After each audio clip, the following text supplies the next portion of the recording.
and welcome to another night of D&D. Oh, I am so ready. I have been looking forward to this session all week. Hello, everyone. I hope you're having a fantastic day. My name is PsycheSiren.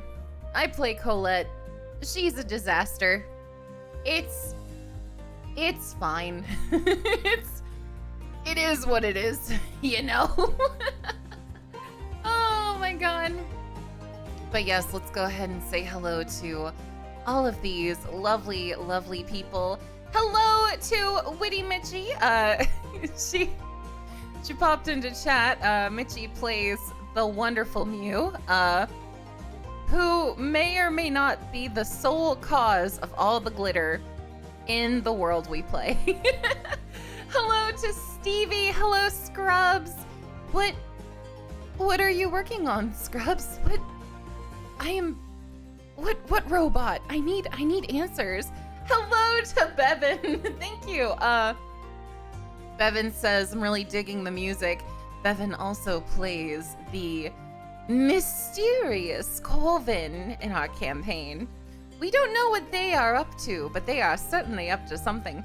All the music in our campaign comes from Vindsvept, Vindsvept. They have all sorts of really cool copyright-free fantasy music, and I stan them so hard. just so hard. They're amazing. Scrubs, thank you so much for the bits. What are you doing? Why? Since there's no cat, take a drink. Oh, am I taking a sip of some alcohol with my mother in chat? Darn right I am. Hey, Mom. Thank you so much for the bits, Scrubs. All the bits and donations and subscriptions enable this chaotic wholesomeness to continue. Hello, Dark. Hello, Flame. Oh, hello, Osen. Yeah, she just glitters us up and we take it. We constantly take it, and I wish I'd phrase that differently. Hello, Gray. Gray plays Caldus in our campaign. Probably the only responsible adult. Hello, Demon. Hello, Beard. Beard, yes, we are drinking. We are. I will save my drink for in chat if you want to drink together. Beard plays the very strong Bobo. And, you know, I'm really wondering when Bobo's gonna find out that Colette is truly a disaster. Because right now he's like, wow, Colette's really cool. On the last episode, she handled spicy food really well, to his acknowledgement. But no, she vomited after. Ooh, that's gonna be interesting. But yeah, y'all, check out all these lovely people. They're on Twitch. They're amazing. If you do, !party, you'll see all about them. You only have caffeine, but you can grab some beers. Oh no. Oh god, PsycheSiren Streams is not held accountable for whatever you decide to do with your life. Oh no. Mom, get that uwu out of here. Don't ask him if gators have nips. Oh, thank you for the lurk. I appreciate it so much. No. We love lurkers in this community. Psyche, let's get wasted. All right, everyone, and without further ado, let's go ahead and join this crazy crew.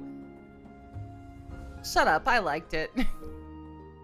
Hello? Oops, I gotta mute the stream now so I don't have to hear myself talk. Yeah, you don't want to hear double. Can you guys hear Psyche? Because I can only hear her through stream, but I can't hear her here. Oh, I do you ever have her muted? Did you mute me?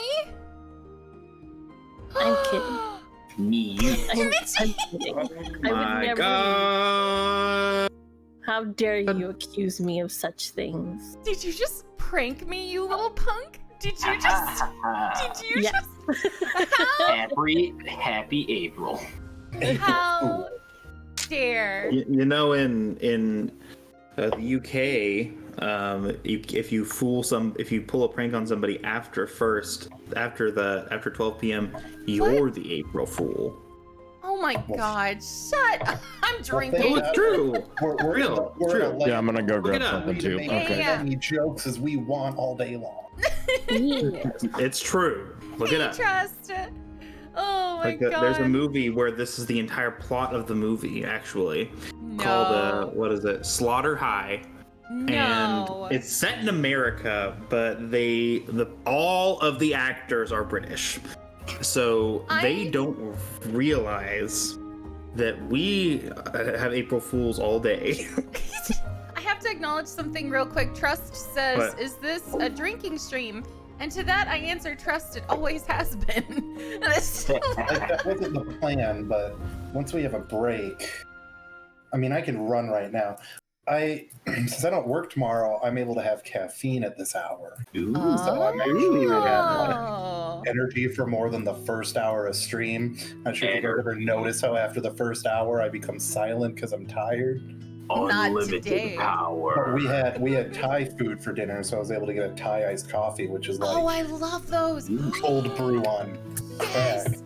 And then I've got a caffeinated sparkling beverage here because I'm old and don't drink soda anymore. So these are the liquids I have in front of me. I have a Kentucky straight bourbon, Ooh. and I have an iced chai latte from Starbucks. And the blood of your enemies. Don't forget about that yes, jar. yes, the blood of my enemies as well. I mean, I've got some beers in the other room I can run and get when I've got downtime, but you know, we're still. Are your enemies like yeast based? Is that the blood of your enemies? His enemies are sentient bread. I do eat and bake a lot of bread. Hey, But yeah. isn't that the plot of Overcooked? It really is so. I was just thinking. Overcooked 2. Yeah. Does everyone have a drink that is drinking? Do we want to do a little cheers? I I have can- water. I Okay, have it can be cheers. water. You don't gotta drink Okay, anything I- else. I'll cheers with the water. Okay. All right. Are we all ready? Yes. Right. Maybe. Sure. Beard, do you Yes. have your liquid? Yes. Okay. Okay. 3, 2, 1. D&D. D&D! Cheers. Oh, the little clink. Aw. Ooh, ooh, bourbon. I love and hate Teeth you. whitener has to be fed. The redemptions don't work on D&D nights. You little Oh. husses. What? I'm sorry. No, not you. You're not a huss. No, wait, no. Teeth whitener doesn't get to eat on Why don't Thursdays. you- No, I don't get to eat on Thursdays. I'm raised like a lamb for the slaughter on You Thursdays. just had a chicken sandwich. I want to hear it. Go get him a cookie while I go grab my. I'm kidding. Yes, I don't care. Well, I'll be right back. Don't have any fun without me. You're not allowed. Wolfgang, thank you so so much if for the we're- follow.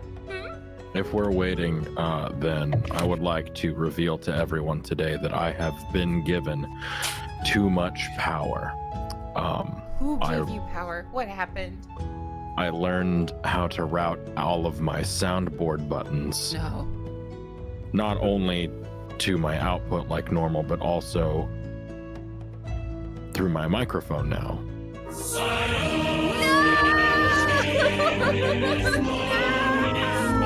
No! It's fantastic. What have we done? 10 out of 10. What have we Oh, done? it's so good. Oh, I love it. Mama I love Starshine it, says, but I feed don't my remember what it's son-in-law from." woman. Rude freaking lady. I'll go feed him a fry. I'll be right back. No one say anything awful. Awful. awful. Anything awful. Super awful. You know You what's can't awful? say anything awful. Every year we lose hundreds of inches off of the Great Barrier pe- Reef, oh, and it is yeah. just so sad. It's Good. That awful. sounds like you haven't been having fun without me. Exactly. Looking at Yeah. mhm. Trust me. Why are you looking at me like that? Awful sentence. Open your mouth. Don't question it. Just eat it. There. Oh. Ooh, You should spice it. Yes. Okay. Sorry. I pictured you doing that eyebrow wiggle that you do. Unfortunately, I can't route me having my zoomed in face through my microphone, but just Okay, know I'm that back. it's happening in spirit. Yeah, hello. Nothing weird happened. Oh, it's okay. I saw you spiritually do the wiggle. I I've never gave seen him a you do the fry. wiggle, but I could feel it. Okay, good. As long as you guys can feel my wiggles, that's all that matters. So y'all, Mhm. besides that, y'all didn't say anything weird while I was gone, right? If I go watch the VOD, you know. No, I mean, we said anything awful though. Yeah. hmm I mean, I talked Said about a the Great lot of Barrier awful. Reef. they specifically did not have fun while I was gone. Good. We need to define fun for me to say yes or no. Trust says she's offended by what was said. What did you say? What did you do? Why is she offended? Is asking your mom out on a date out of the question here, or You have to get in line. Oh my god. What? We're high priority women on mom's side. You know? Wine and all that. Tell dad I say hi. we should start the campaign. You shouldn't let us talk for too long, Teeth. It's a bad idea. Yeah. So we will start the way that we should start. If we don't always do that. My name is the whitener of teeth, otherwise known as Teeth Whitener, You're so lame. No. and I am the DM. And no, I am not a DM who likes to watch my people suffer. So don't ask me to do anything that'll make them miserable. But that's finally? I don't like it. I want people to enjoy this stupid game.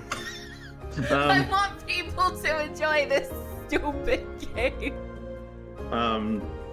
So we'll go down the line and we'll introduce everyone and their characters. Oh, did you read what Mom wrote? For those of you that don't know, my mom said, Oh my God. I'm taken, sorry, but if not. Also, Jeez. fun fact, all the women in my family date and marry men younger than them. It is a tradition. We don't know how it happens. Oh, So you better run. You better... who's running? Not me. Are you sure you're not the bard? Are you Oh, sure? yeah. I see eyebrow wiggles. I can feel Anyway, it. Okay, anyway. recap, Take it right? away. Yeah. So we'll introduce each of the characters just in case for people who have not been here before, if there's anyone who has never been here before. And we'll start with Beard since he's next down. I thought you were about to say next to you. I was like, oh. Oh. Yes, he's transported to my room. He's sitting next to Louie and Stella. You stay away from my man. We have a schedule. You He came can't for my just- cats. He came for my pussies. Oh Not my my- goodness. The multiple, the several, the vast, the many. Yeah, I've got two cats behind Your me. mother-in-law is listening. Why are you like that? What? I've got two cats, two Yeah. pussies. You knew what you did. You're the one making it weird. You're making it weird. Jeez. Introduce yourself. I can't. Hey, Beard. Uh-huh. Oh, wait, Introduce yourself. We're doing character introductions? Yeah, just for people who haven't been here Wait, before. in character or like just who we play? Just the standard stuff. Like, I'm this person. You can find me at this location. I play this character. Oh, like Okay. introductions of me as a player, not Yeah. introducing Bobo. I'm an idiot. Hello. That's part of my introduction. My name's Beard Princess. I stream sometimes, and I'm a gator man. I'm bad at this. Hi. I'm a gator his man. character's very good, though. I enjoy his character. Next, we have Bevan. Hi, my name's Bevan. I don't have beard in my name, but my beard's longer than Beard Princess's, but I don't think Oh. it's as thick and full as his is. His is a lot nicer than mine, I think. It's not about the length, it's about the girth. Yeah, so like I got a full beard, but it's red, so it's like in gray. It's not as pretty as Bobo's or Beard Princess. But you can find me on Roll the Roll normally, and I play Corvin Blur, who is a wizard, and until recently you didn't know they were a wizard. Oh my god. I'm mysterious. All right. Also, Precious Hamburgers in the chat. I love so your you see- Twitch name, Precious Hamburger. It sounds like a name that there's some websites that like give you like randomly generated names for like It's from Futurama. It When, legit. When they did the tax rebate episode and Kif got thrown up on by the whale, and they were like, "You're covered in precious hamburgers," and he goes, "Precious hamburgers?" I love Futurama. Uh, But I have to say, Nice. Precious Hamburgers kind of sounds like a stripper in Mississippi. It Yeah, I kind mean- of, it kind of. I mean, I've got that Chris Farley Chippendale bod, so. that was a great scene. Oh. Gray. Hi, I'm Gray Gnarl. I am not a streamer, unfortunately, but you can find me poking around the chat here on PsycheStream because I'm a bloodthirsty leech. My character, on the other hand, he's Caldus, the Gray Tiefling fighter. Apparently, he's quote unquote the cool guy or the handsome guy. I don't know. Very handsome. He has a big sword. Yes. Oh. It's not euphemism. Oh, believing in streams, Grey Gnarl. It's not euphemism. Dude, I want to be a streamer. I've been All inspired. right, we'll skip Psyche and save her for last. And best for last. Aw. Okay, and Woody Mitchie. Hello, I am Michi, also known as Witty Michi, and if I'm not here, I'm at my own channel doing random things, except for sports. It's a thing. I do the things. Yes. I play Mew, our bard, who likes glitter a lot. Don't And worry butts. about it. Sparkle butts. Okay, and best for last. Teeth whitener, yeah. Yes! I get two knew it, intros. I knew it. Hello, everyone. My name is PsycheSiren. I mean, if you're here, you know me. Hi. Just a lot of variety nonsense. I play the disaster tiefling cleric Colette, who, you know, she's very good at healing in that she prevents having to heal people by murdering the enemy first. So really, she's a very effective cleric. Yeah. I am the leader of a stream team called the PsychePaths, which these amazing people are on. PP team. Yes, I did change the Discord name today to the PP team. I think Oh, is I'm it one of the really? only one so far who hasn't renamed myself PPT member. I am the smallest PP team member. Don't say you're the smallest PP, Mitchie. It's not about the size of your PP team member. It's about how you contribute to sexual activities. But anyway, we recently raised over $1,000 for charity through a Little Among Us tournament. I am so proud of everyone. Our team, together combined in only 2 charity streams, has raised like $4,000, and we're not even a year old. So, I'm very proud of everyone. Also, you can check us out at thepsychepaths.com.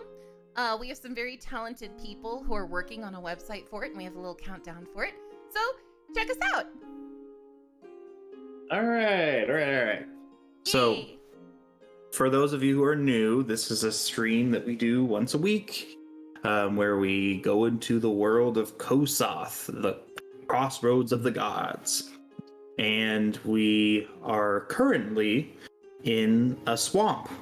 How'd we get here?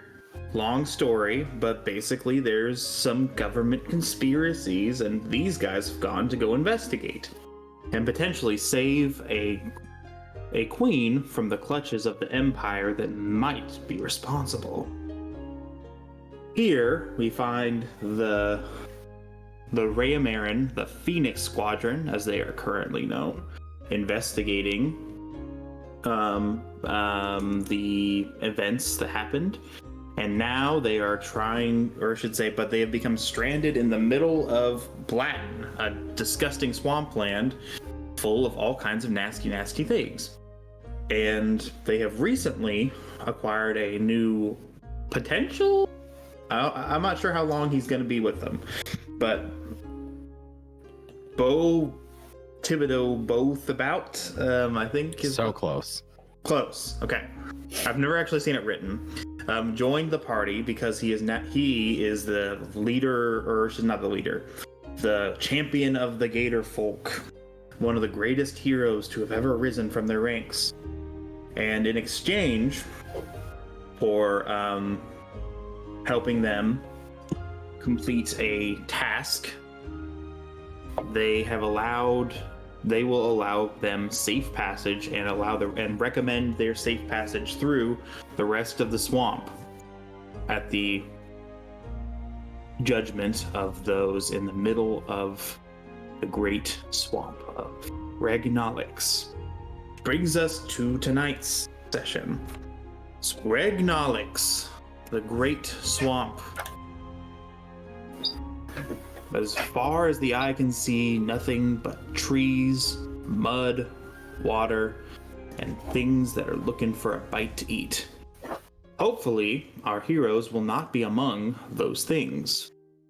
They have been tasked with finding a piece of a memory by a gator folk, something of a shaman called a spirit walker, who needs to get into the heart of the swamp to find this thing. He is old and feeble, and he needs the help of these great heroes. None such as them have passed through this land in the entire time that the Gator folk, otherwise known as the Locked People, have been around.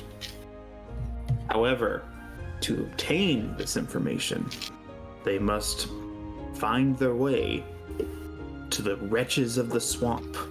The hideous and disgusting creatures that lie within have not been seen, and have not. No one who has seen these creatures have lived to tell the tale, and thus begins the journey. We find our heroes at the entrance to the swamp, about to go in. It's about noon, and the sun is not hot because we're in the middle of pretty much winter, but a balmy 70 degree day is something that most of our heroes are not used to. And they're about to venture into the heart of the forest, the swamp, Regnolix, unaware of what will take place before them. So, before we begin, is there anything anyone would like to do, or any questions anyone has before we go on this adventure? I think we're pretty ready. Can we say that I have summoned two deads? Well, odds the two deads that you have encountered are very likely to be Gator folk. So Well, with the I mean, it doesn't have to be like humanoid deads. It just has to be deads. And they just become kind of a skeleton. Sure. So that costs 2 spell slots, I guess. Nope, it's just one. Just one? Okay, you can animate. Yeah, animate dead. Okay, so you can animate 2 with 1. Okay, very good. Well, so remember that if you I'm gonna have, double check to make sure I'm not a liar. just to make, if you do encounter any I'm a liar. It is just one. I'm sorry. I have one deads. okay, so you can animate 2 of them, I guess. No, if I you don't want. want to waste these 2 spell slots. I'm animating a dead. You're animating a dead. Okay. Dead as a treat. Okay. He's Does the just dead like, have? I'm being naughty today. I'll treat myself to a skeleton. What is the dead? Is it just like a conglomeration of bones of various different creatures? Yeah, pretty much the way it describes it is you like just target. Here's how it works. Animate dead is weird. Oh, so it is smaller humanoid, medium or small humanoid within range. So Okay. I guess you know what? It can be the Blatton guy who died. That's like brought him with. I'll allow it for simplicity's sake. Cool. I'll just say you brought him with you, or you brought his body with you, because you had enough people to carry it with you. And they weren't going to bring that guy back. So, not with all the nastiness in the swamp. So you bring him back with you, and you go out into the heart of the forest. Does anyone else have anything they need to do before we go? I reassert control off of all my undead boys. Like his 8 Okay. million. Your undead boys, all of which are named. Mhm. Yeah, the soggy bottom boys. Yeah. I'm glad that they have a group name Mm-hmm. also. So you begin your adventure through the swamp. You are accompanied by Denis, the old gator folk spirit walker shaman type guy, and he and his assistant. I will warn you, they're useless in combat, so don't try and convince them to fight with you. But you do need them, so try to. I'm gonna say that if you get into combat, they're probably not going to be targeted, because I don't like escort missions. So, but you need to go with them. So you've got. So Denis has a connection with the thing you're looking for in the heart of the swamp. He doesn't know exactly how far it is, but he imagines that it's within, say, 100 miles. The first bit of the journey is a journey through path, so it's going to be, relatively speaking, easy to navigate. The rest of it, who knows? But you want to make sure that somebody's doing something at all times. See, you got some things you want to keep in mind. The first bit of it is charted, the rest of it not so much. So you'll want to make sure that you got somebody in charge of navigating, drawing a map, tracking, and foraging, although I don't guess you need to do that because you have food. So somebody in charge of those 3 things if you have to go off the trail. So decide amongst yourselves who wants to do what. You can just post that in chat, you don't have to say it. And we'll get started. So the journey begins. You've got about a day's worth of marching ahead of you, and it's a relatively, like I said, balmy, gross, nasty day, and there's mosquitoes everywhere and all kinds of creepy sounds, but Bobo assures you that there is nothing worse amongst the. But yeah, so yeah, so you've got about 4 hours to march, and we'll just let that go.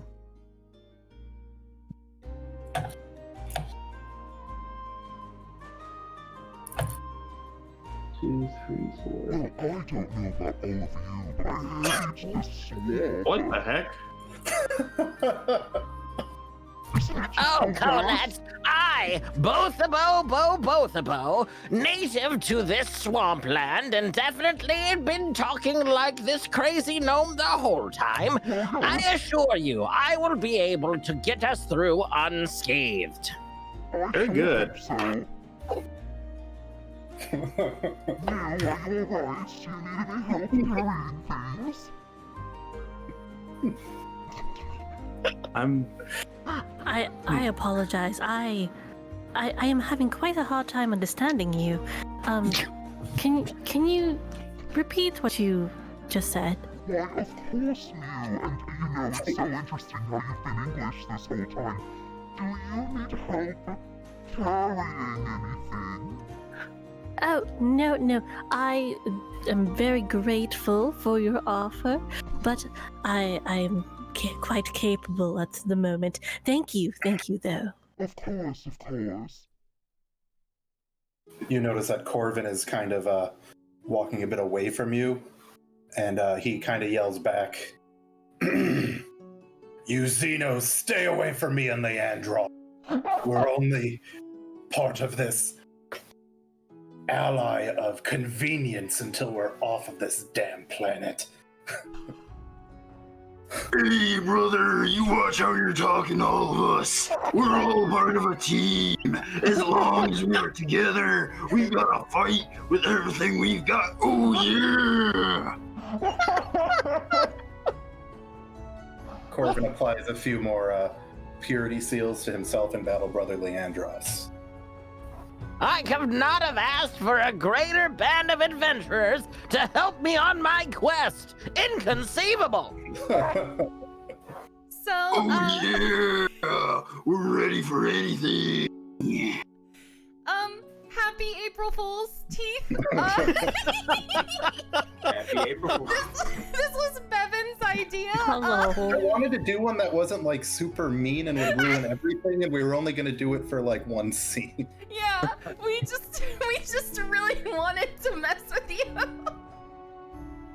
I kind of figured after a point that's what was going on.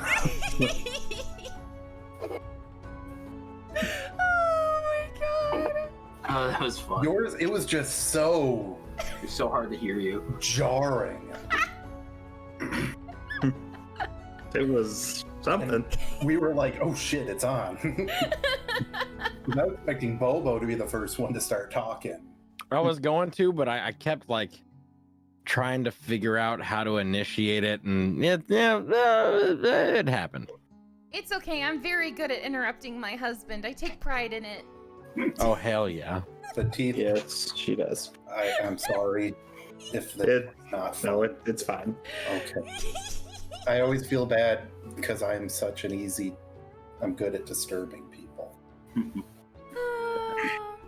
That was fantastic. Is it too late to play a demon summoning wizard instead of Bobo? Is it too late Your to play next a character Space could Marine be- instead of Corvin? Bevan's on his Can I play a second. barbarian? I want to play a barbarian. Let's go. Yeah. But anyway, Colette really is though having a hard time in the swamp. She's just like, And my skeleton's name is still going to be named Battle Brother Leandros. okay.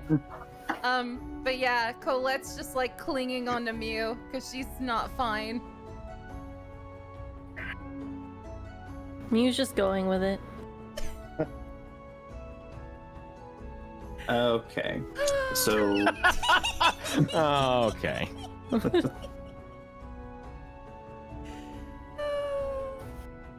So to give you a little bit of an idea of what you see your first day of travel,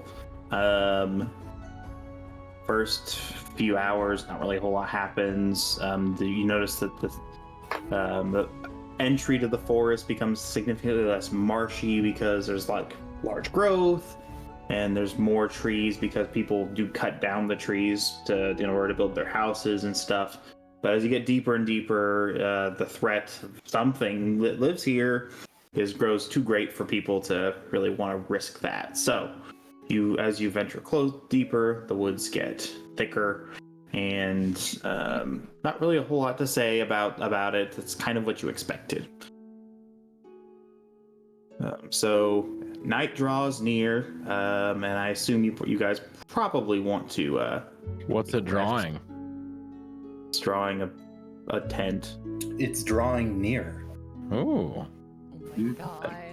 It's drawing to be from near Thomas. Ah, yes. Oh, good. Knight's just drawing two big butts. Oh hell. Can't complain about that. Two big hands on a lamppost. Lovely.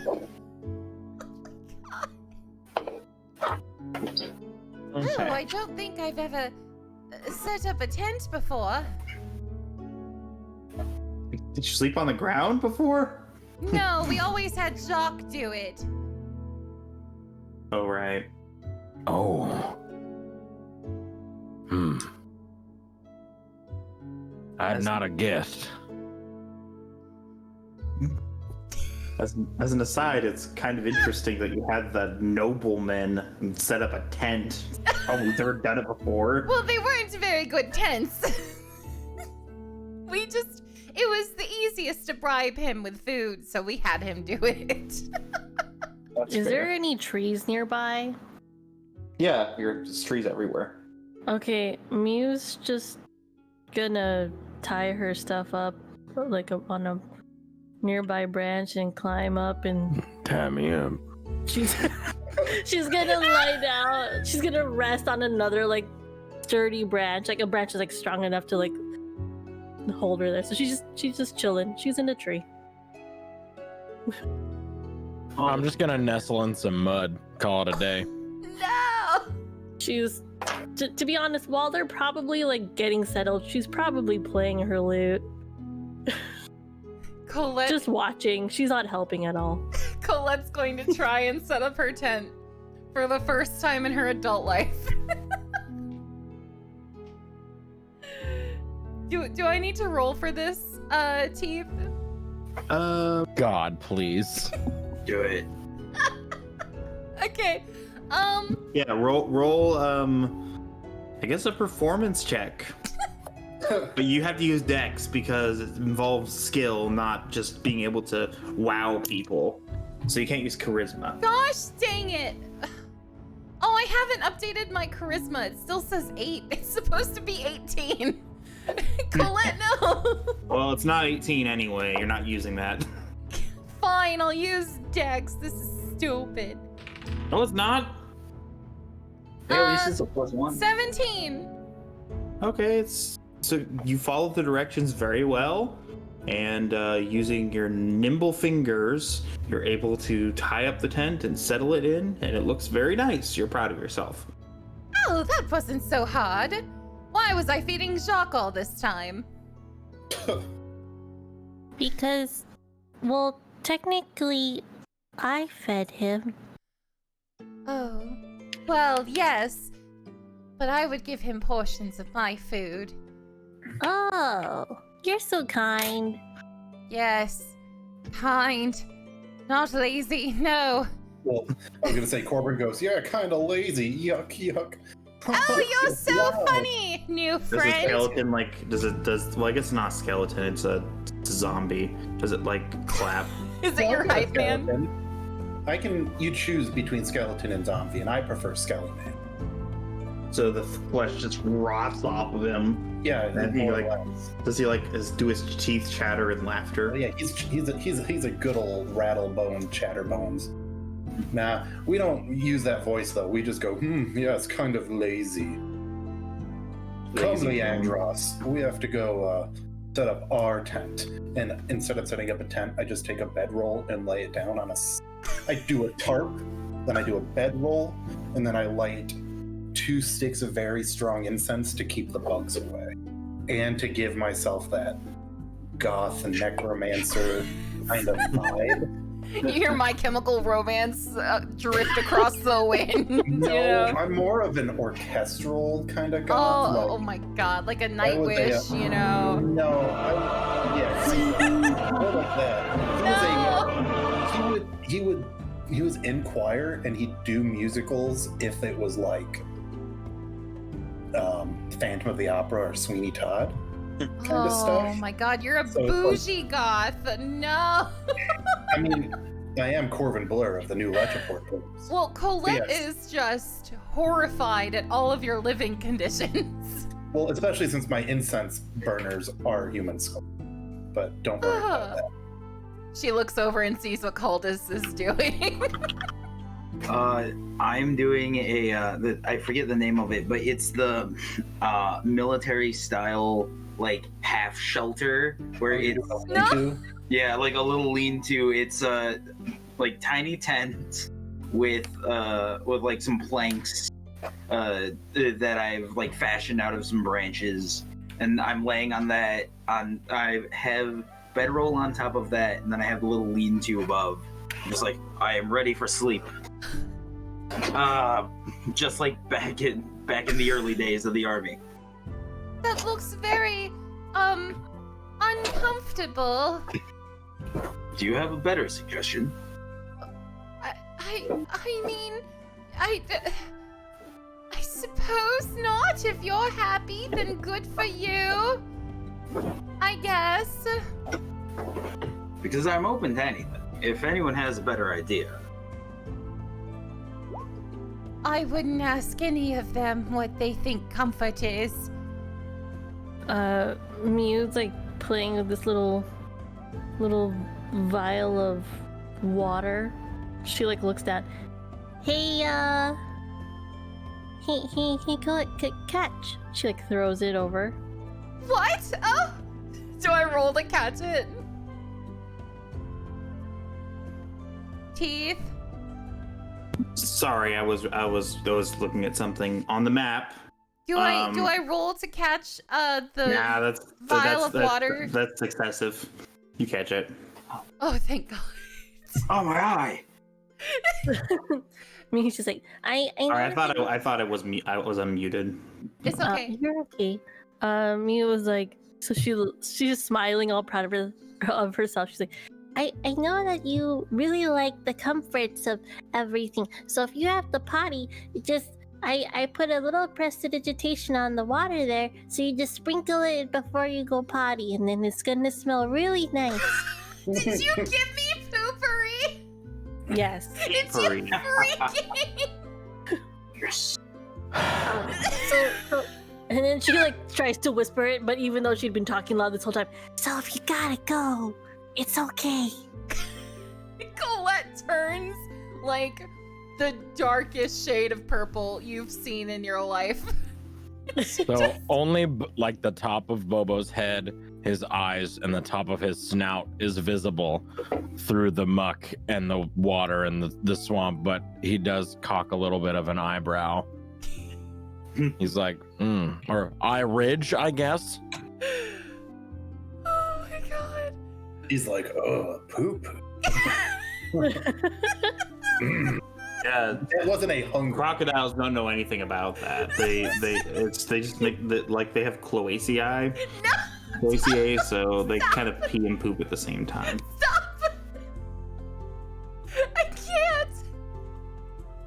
It's true. Colette just clutches the vial very tightly and goes like through clenched teeth. Thank you, Mew. Thank you so much. I really appreciate this. Then No problem. she, like stiff as a board, turns around and just walks into her tent and closes the flap. Bobo remembers that he's the one that is giving rations for everyone, and then stands up, fucking drenched in muck and swamp water, and then goes to each person as they're setting up camp and casts Good Berry and offers them a berry in this trying time. Thank you. Oh, thank you. Very welcome. Absolutely. Oh, thank you so much. What is it? Well, it's a berry, and it's good. Oh. All I right. think mine was a blueberry. Welcome to Goodberry, home of the. Can I take the order? Well, thank you very much. Is it spicy or is it sweet? What? Is it just Have like you ever had berries before? Oh, well, I didn't know. I was just wondering. Okay, I'm going to take it into my tent now. Thank you so much. Oh, that's All a lot right. of mud. Okay, thank you. You're very welcome. Good luck with your poopery. Oh, you heard that! Thank you. Really, you should thank Mew. So kind of her. Anyway, good night. I'm gonna freaking kill her. I can't believe she's giving me this. What was I supposed to? She just like mumbles off into the tent. Bobo just kind of shrugs and heads back to his little mud pit, nestles in. I have to call out real quick a comment in chat. I rarely do this, but sometimes there are some shining things said. Mama Starshine says, I could have gone my whole life without knowing that about gators and their bathroom habits. Nice. Oh, Mama Starshine, there's No. a lot more you can learn. No.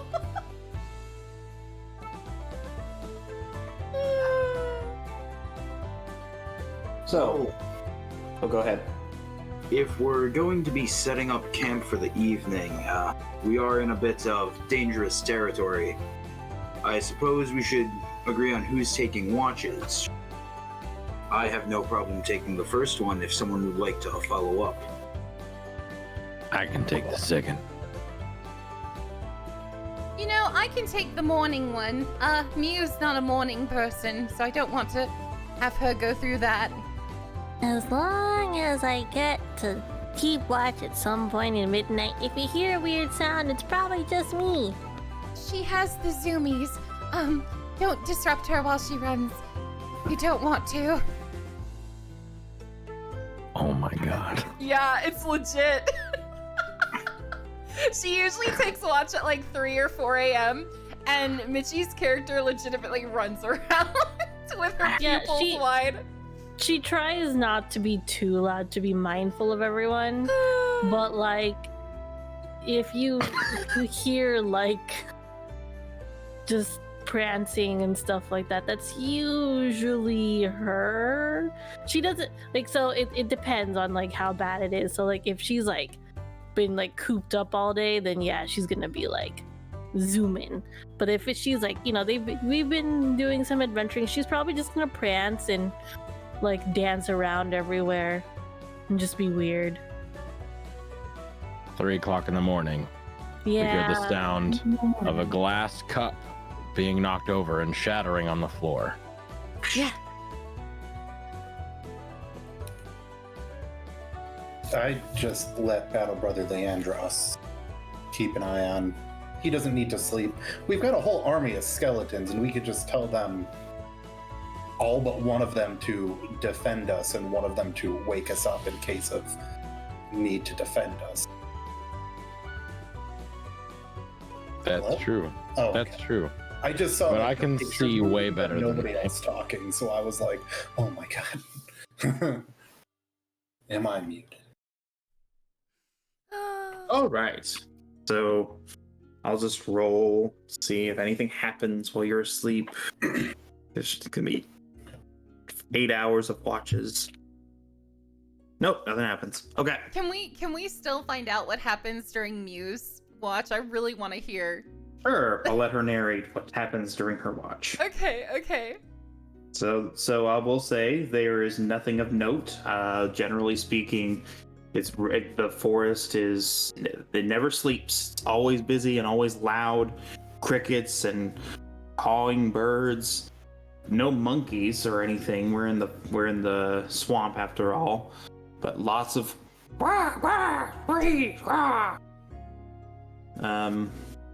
you imagine there's probably some bird people out there, maybe. You don't know. But it's all kinds of weird noises and things that like scream because they're, dying. There are actual alligators out here eating things.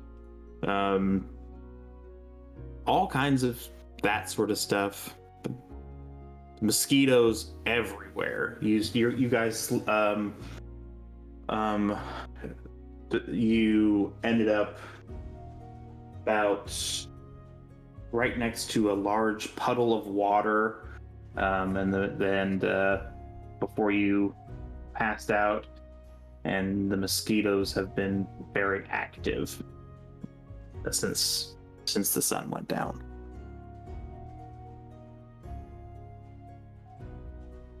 So, Mew, how do you respond to any of that? So Mew's going to, like, when she wakes up, she's gonna climb up her tree a little bit more, probably slip, go like tumbling down, but then catch herself before she lands on the ground. And then just kind of be like, okay, up is not the adventure.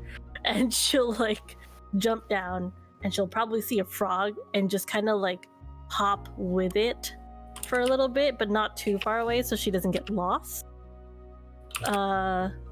And then probably upon seeing the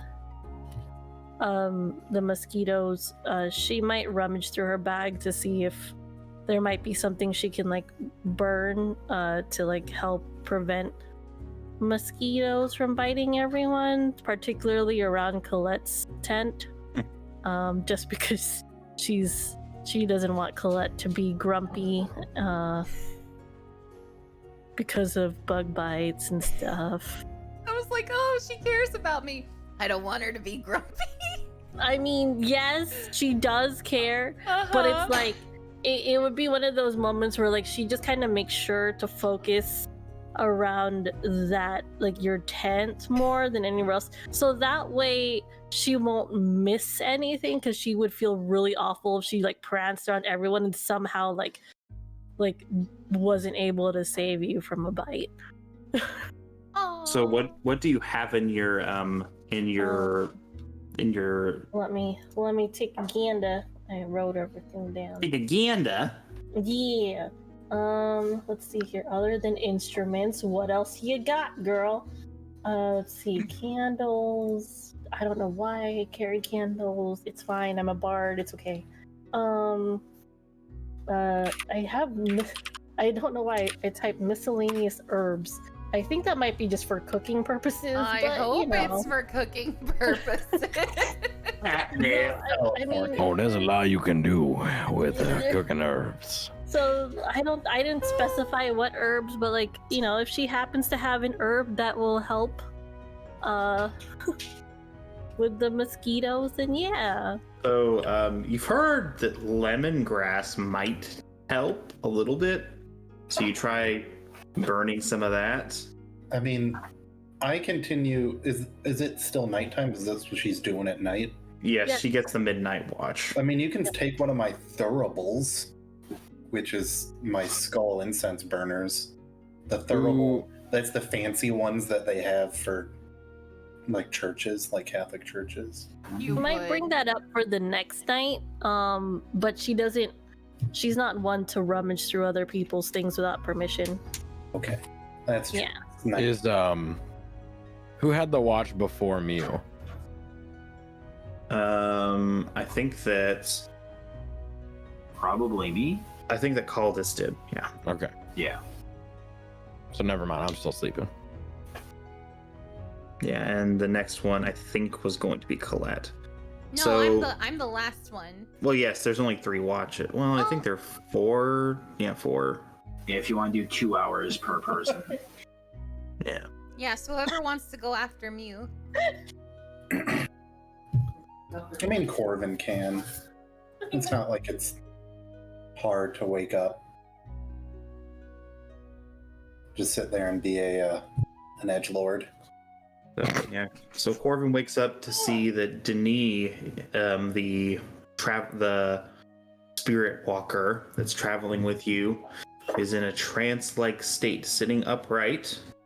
His hands are sitting upright, his legs crossed. It's kind of comical looking because he's got really, really short legs. His legs crossed, kind of, but not fully. Oh, his little gator legs.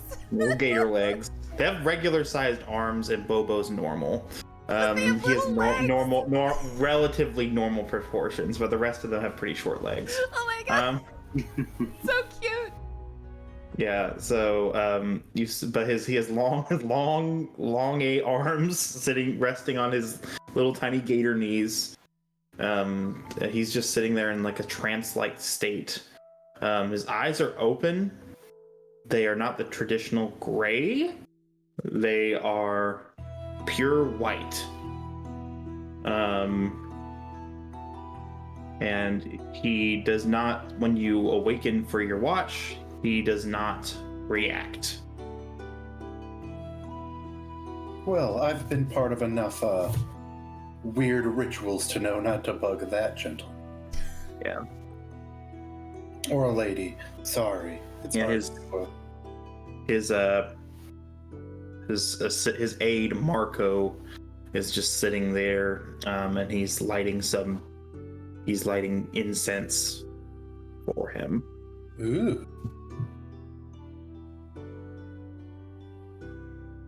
Fantastic. He looks over at you. He nods knowingly because you're respecting the ritual, just letting it Not happen. knowingly, but I kind of like give an awkward like wave. Yeah, Uh, kind of like that GIF. Let me see if I can find it. Ugh. GIF, whatever. God. See, I'm not the only one who thinks you're wrong. It's a fight in our household. As well it should be.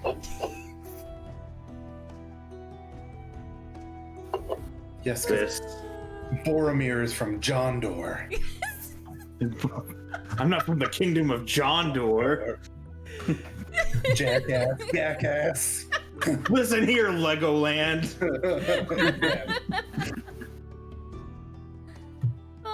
Bring forth the meme, Frodo. It is a GIF. It's pronounced GIF. No, it's a gift, Colton. You're wrong. Colton, how does it feel to be on the wrong side of history? Oh my god.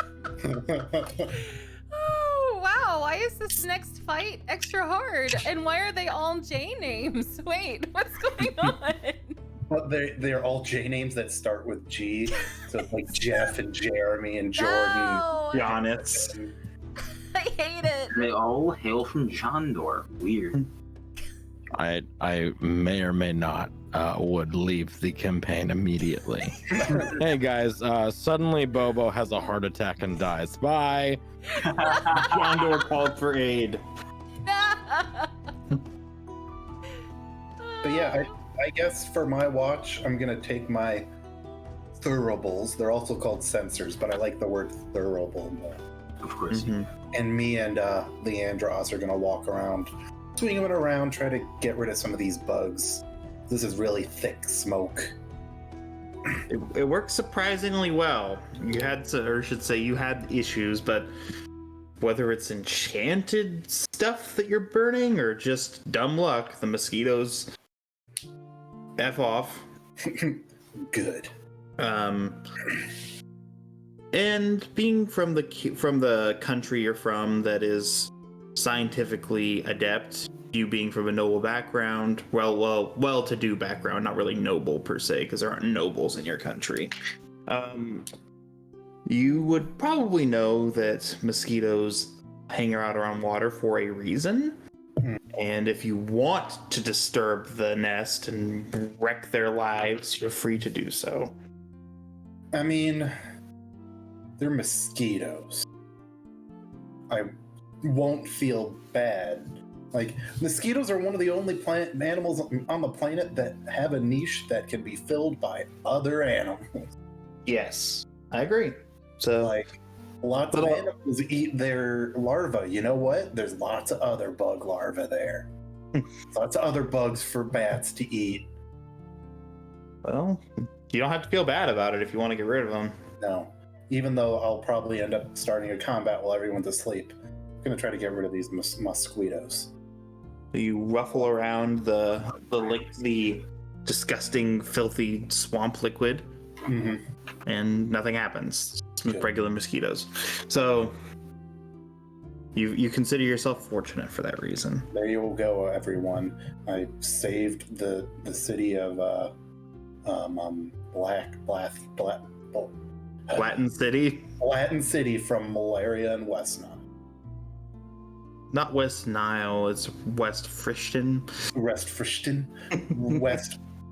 Rest Regnalix. Regnalix. Oh my god. Yeah. So nothing happens. Just regular mosquitoes. And not Michelle. I don't know why I said Michelle. It's Colette's turn to watch. Swinging a chain. As Colette gets out of the tent, hair all messed up, bedhead, you know. She slept hard. she's gonna see Corvin, like, looking like they're very proud of themselves. Like, oh, did you have a good watch? Did anything happen? Oh yes, me and Leandros anointed our whole campground with this What? ceremonial incense I have crafted myself. It's a secret family recipe. And I killed some mosquitoes because F them. And I killed mosquito babies because F them. Oh. Well, good night. Well, good job. I'm going to go sit on that rock and look out for more things to be concerned with. You know, don't want the mosquitoes? Was that it? Yes, they're mosquitoes. The blood yes. bugs? Yes. Blood Don't bugs. want more of those coming back. Good All job. right, well, say hello to your very handsome deity for me. Oh, Lucius! Well, I don't worship him because he's handsome. Anyway, good night. I'll say hi to him for you. Good shoo-shoo now. I hand the other thurible to Leandros, and my command before I go to bed is to continue doing what we were doing all night. So Colette gets to hear him creakily sloshing through the water, swinging the skulls back and forth to spread sense. As soon as Corvin is asleep, like certainly, like she can tell they're knocked out. Colette's she's gonna pray to Lucius.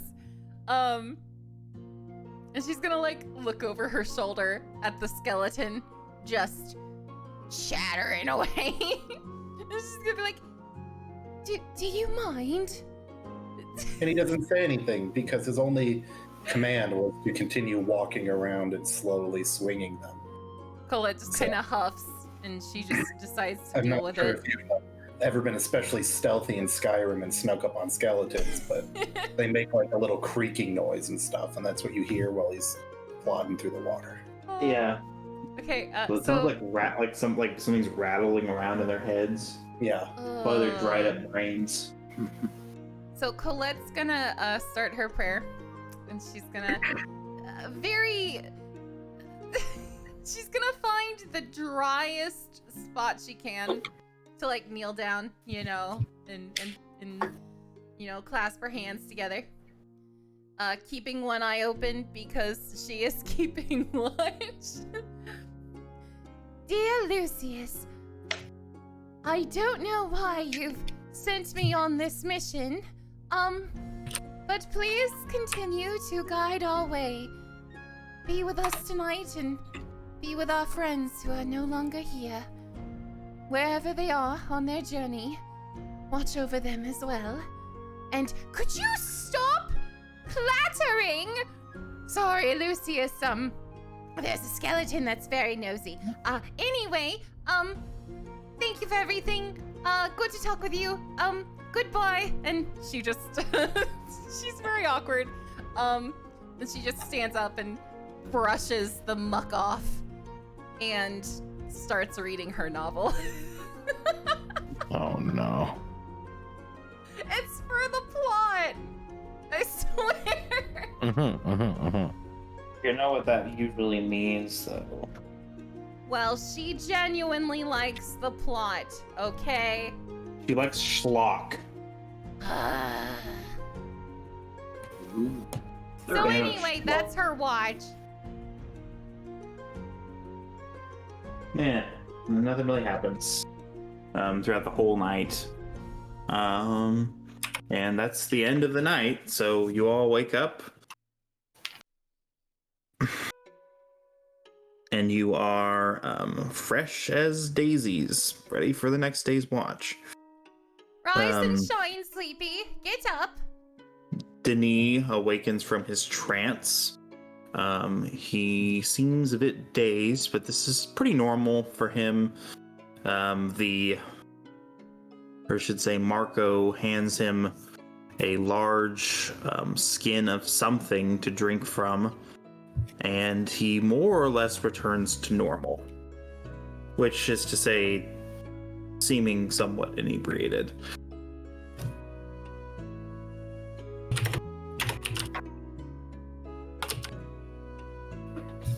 I put out one of the 2 throwables. The other one I leave burning just to help keep bugs away.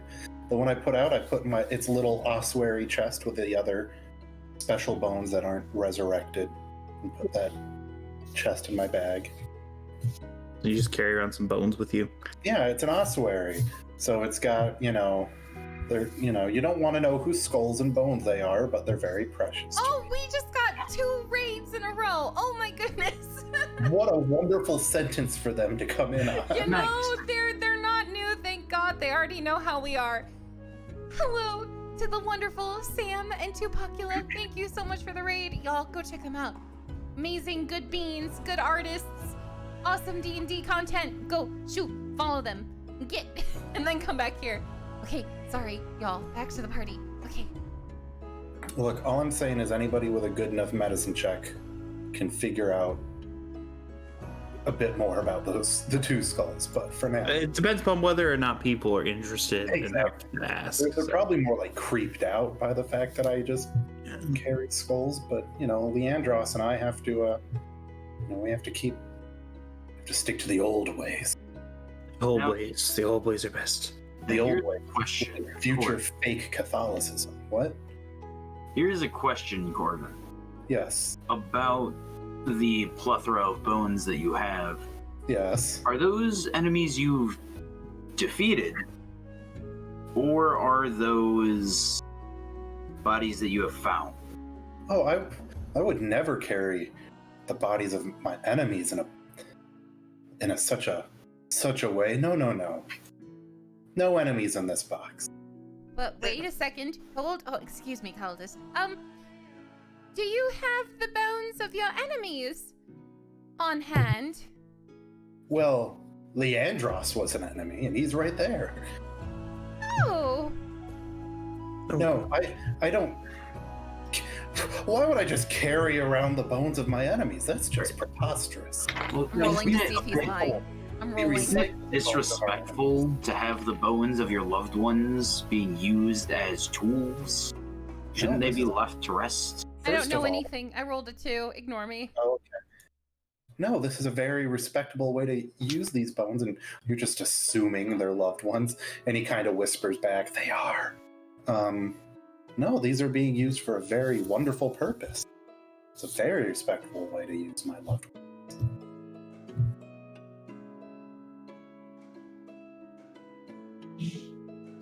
Caldus is just sitting there, like his eyes go a bit squinty. Okay.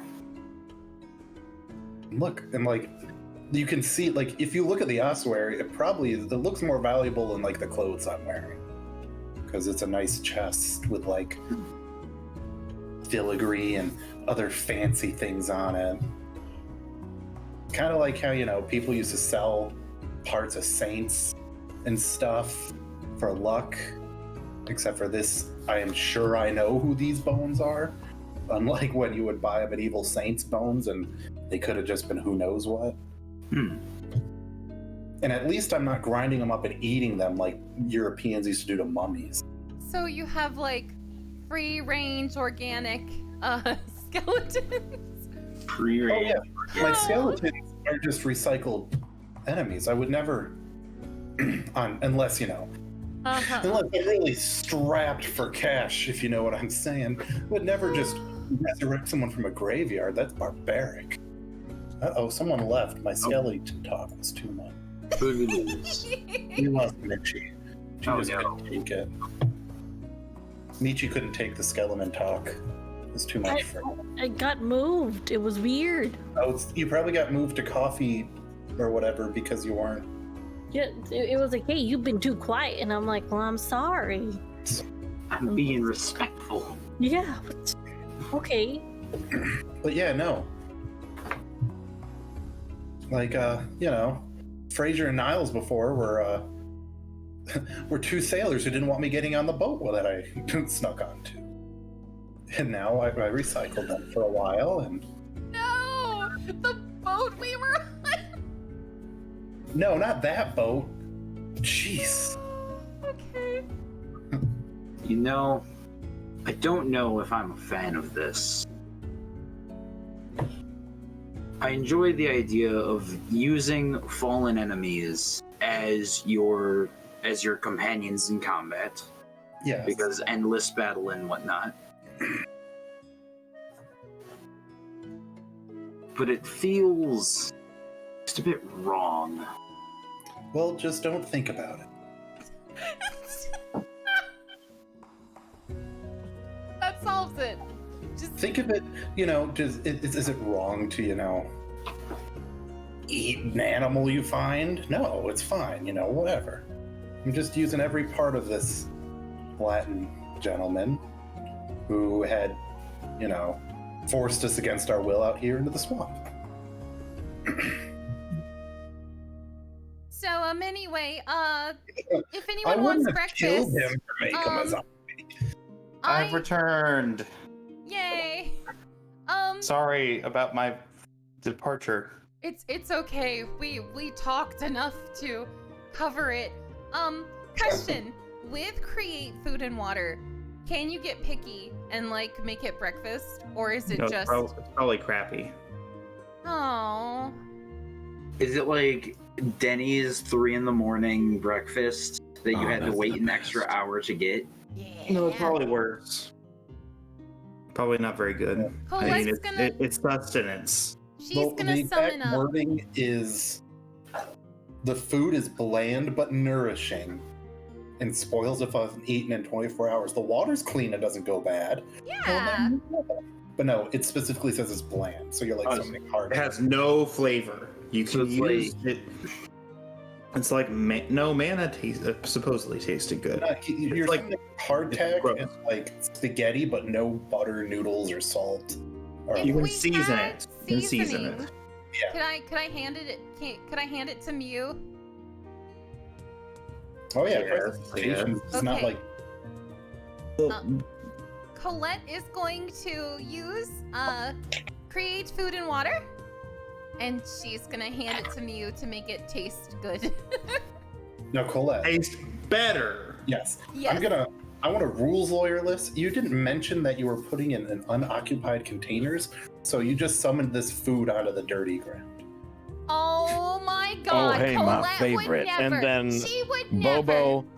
Bobo just specifically said- emerges out of the mud that he was hiding in and chomps down on whatever food was made. And I cooked 45 pounds of food and 30 gallons of water on the ground or in containers within range. So help me, she summons it onto a clean, nice No, area fine, it's because 45 it's what my pounds of character food. would do. It's 45 pounds of crackers. We could just eat the ones on the top of the pile. No, Those weren't on the ground, thanks. Mew, could you make it taste good, please? 15 humanoids and 5 steeds for 24 hours. Thanks for the lembas. I can't. Okay. I can't. So yeah, it's you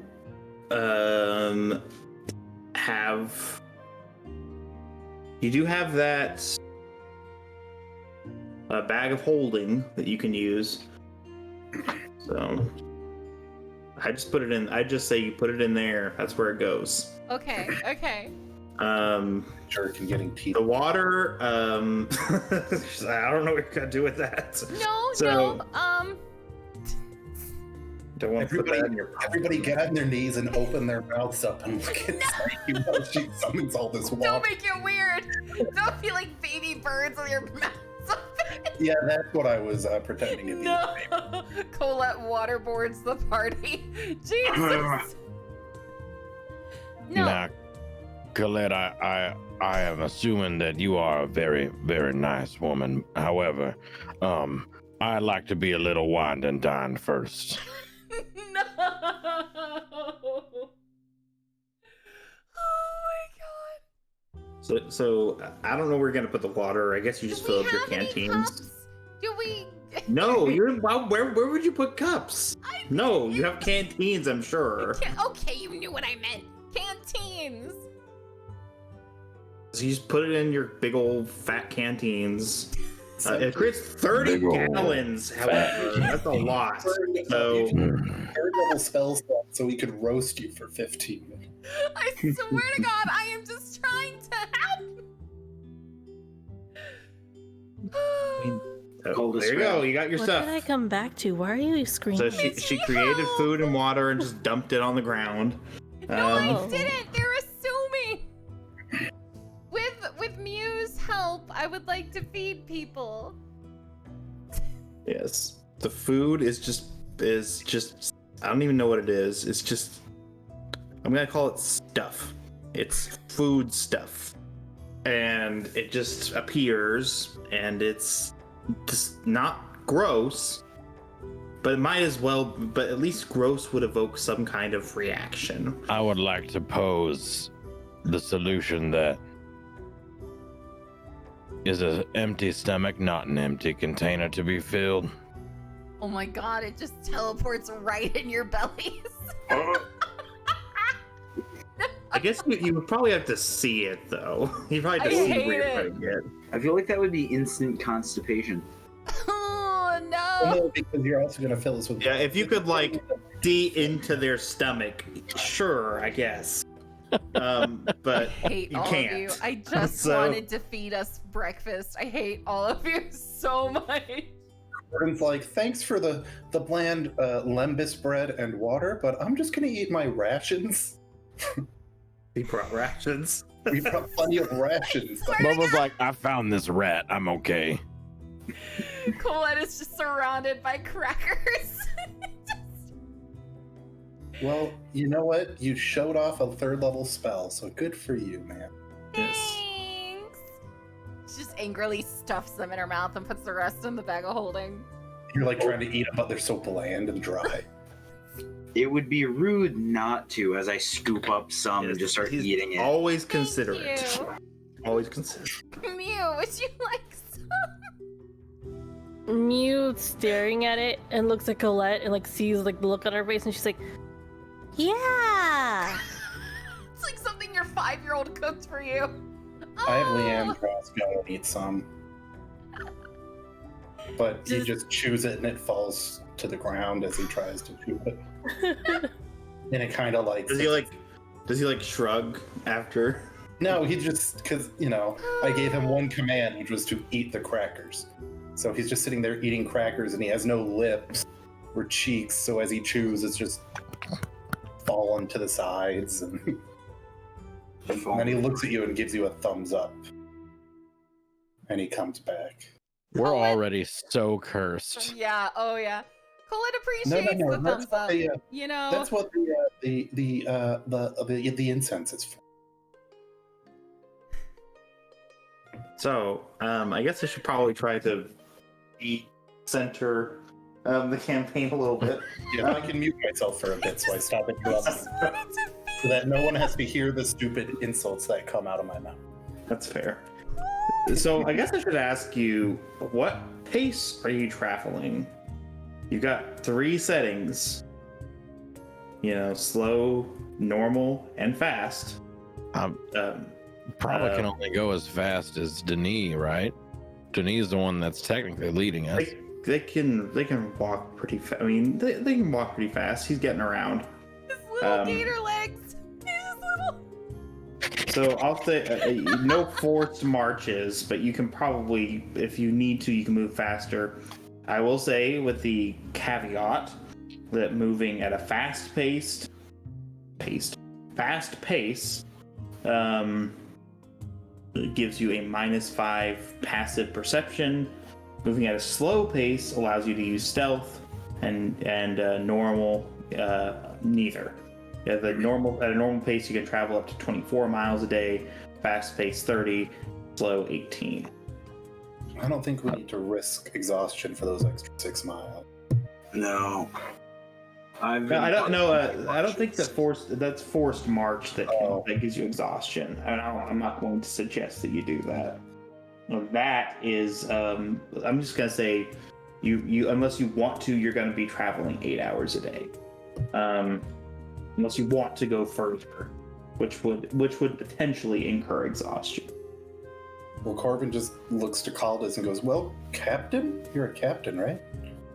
General, actually. General, Jesus. Well, General, I'll leave the decisions up to you. And he salutes, but he does that obnoxious one where his palm is up. that they do in the UK. Because he thinks he's here. Well, Sorry to all the British viewers.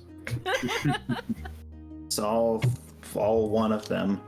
well, I figure going at a moderate pace shouldn't be too bad. I don't think we need to worry about stealth, and the extra speed may just attract unwanted attention.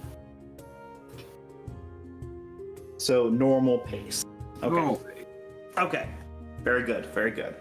So let me do one extra thing. You don't have to do anything. You could just let us walk on. You know? It's a normal 70-ish, 60, 70 degree morning.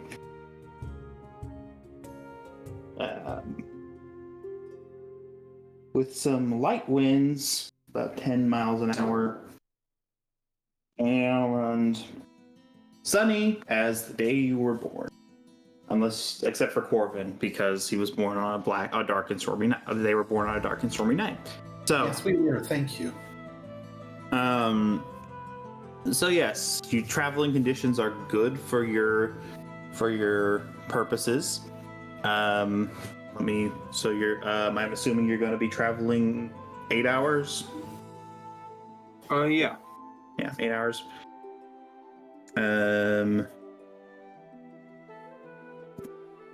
You see a few, you see some critters hanging in the distance, but they want to keep their distance from you.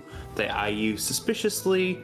The trees overhead get thicker and thicker as you plunge deeper into the forest, deeper into the swamp.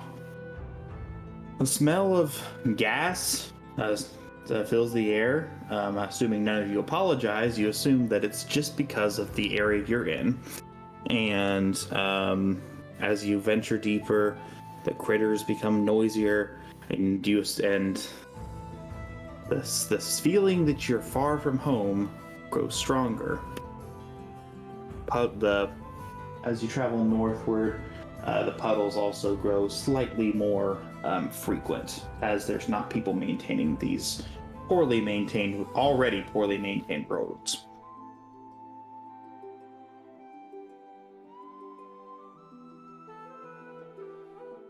Oh, it's a bit dangerous to step around here, I see. I kind of elbow my skeleton in the ribs and go, well, Leandros, it looks like we aren't in Balatin anymore.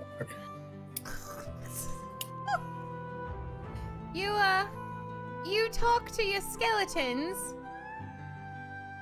I mean, yes, for a long time, I really didn't have anyone else to talk to. So, Oh.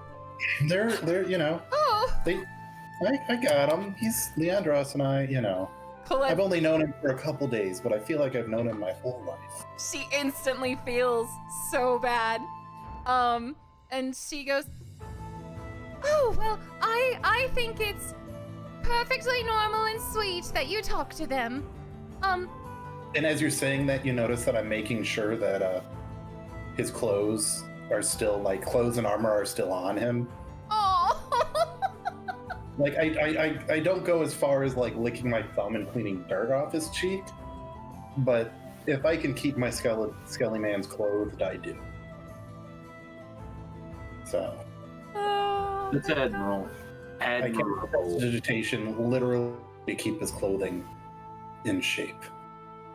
Very nice. So they look very prim and proper. Leandros is a battle brother. He's a boy.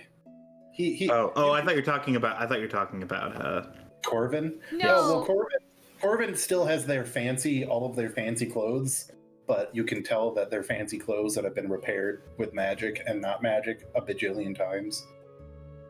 But no. Patchwork. Patchwork.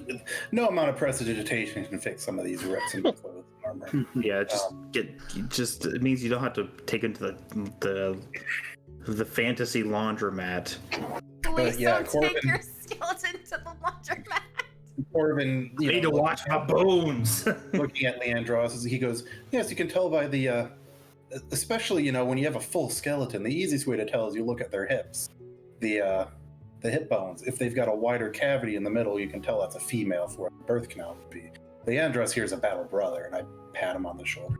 Oh, I have learned something today. Thank you. It's because even in a skeleton, they still have to move their hips if they're a female the way they walk. Just the way that your skeletons are put I've in. never paid attention to the way a skeleton walks, but Well, if you looked at anybody's butts, imagine them without clothes, skin, muscle, and fat, and you're looking at a skeleton there, lady.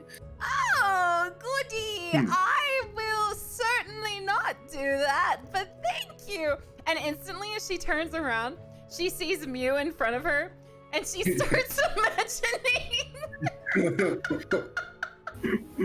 And she Bobo's just gonna like look at this whole conversation and look to Corvin and just shake his head like. I want to kind of lead in at Colette and go, and you would also notice that with Mew, she has an extended spine for her tail, so her skeleton extends all the way down through her tail as well. I wasn't looking at Mew. Yes, you were, because I mean that's beyond. Corvin said, and he elbows you in the ribs too. Scott. Yeah. So, Denis, where is our next location? Where are we headed? Please deliver me from this place. Denis, I'm gonna stick to my. Like as he looks over at the whatever's going on, he just kind of sniffs because he knows where those bones came from. Can't believe I'm adventuring with a damn blind man, even his bones.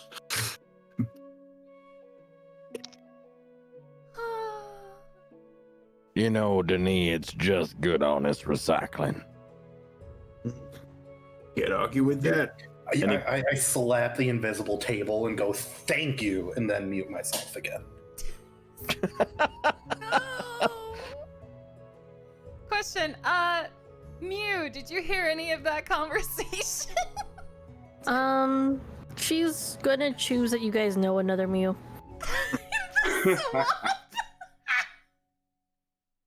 Must have been someone else. But yes, Denis also then later in the day he mentions that feeling's getting stronger. We must be getting close. Well, that's good. I'm starting to think I might have made a mistake traveling with these folks.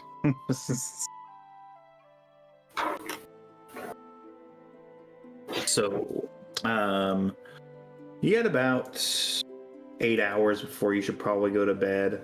Do any of you want to do anything with that time? I mean, could we keep on trucking?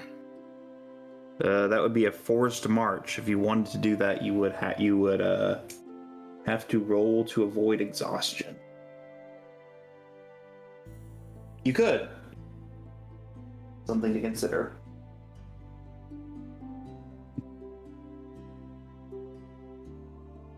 I'm willing to continue forward. But if y'all thinking might be a little tired, I'd understand. Well, I'm no stranger to a march. But, what about you two you three looking at, Corvin, you, and Colette? I mean, worst case scenario, Leandros will carry me on his back. But I think I'll be okay. With Lucius's will, I can do anything. Okay. I have no choice. I was sincerely hoping you would be like Mew's. Like Mew goes, I'm tired. So, how far? That's too damn bad. Are we there yet? No, not even close. How many hours do you want to go? I think we only give it another extra hour or two, not a. The rules are for each additional hour of travel beyond 8 hours, the characters cover the distance shown in the hour column for their pace, and each character must make a Constitution saving throw at the end of the hour. It's 1 DC.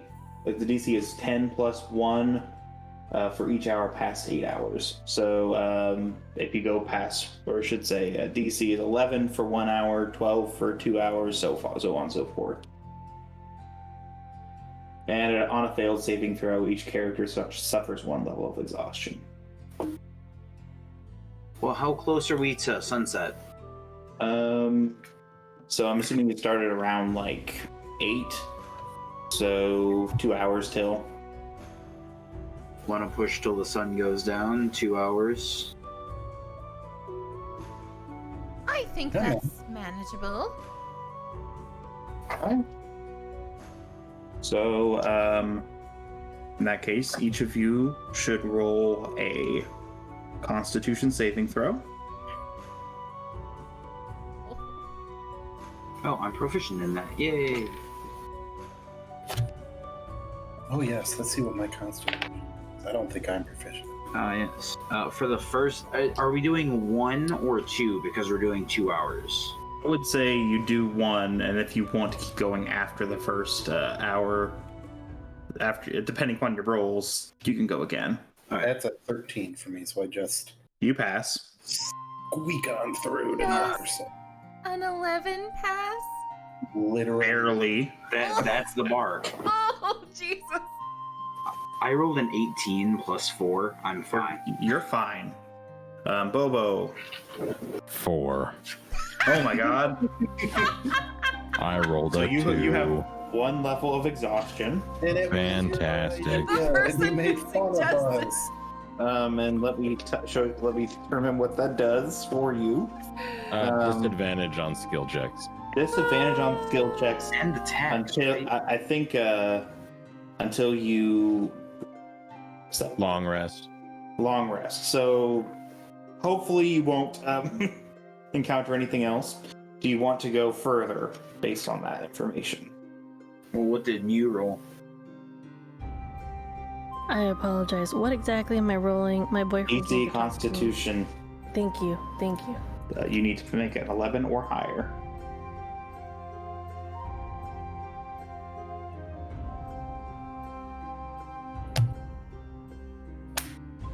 Seven, 17. You make it.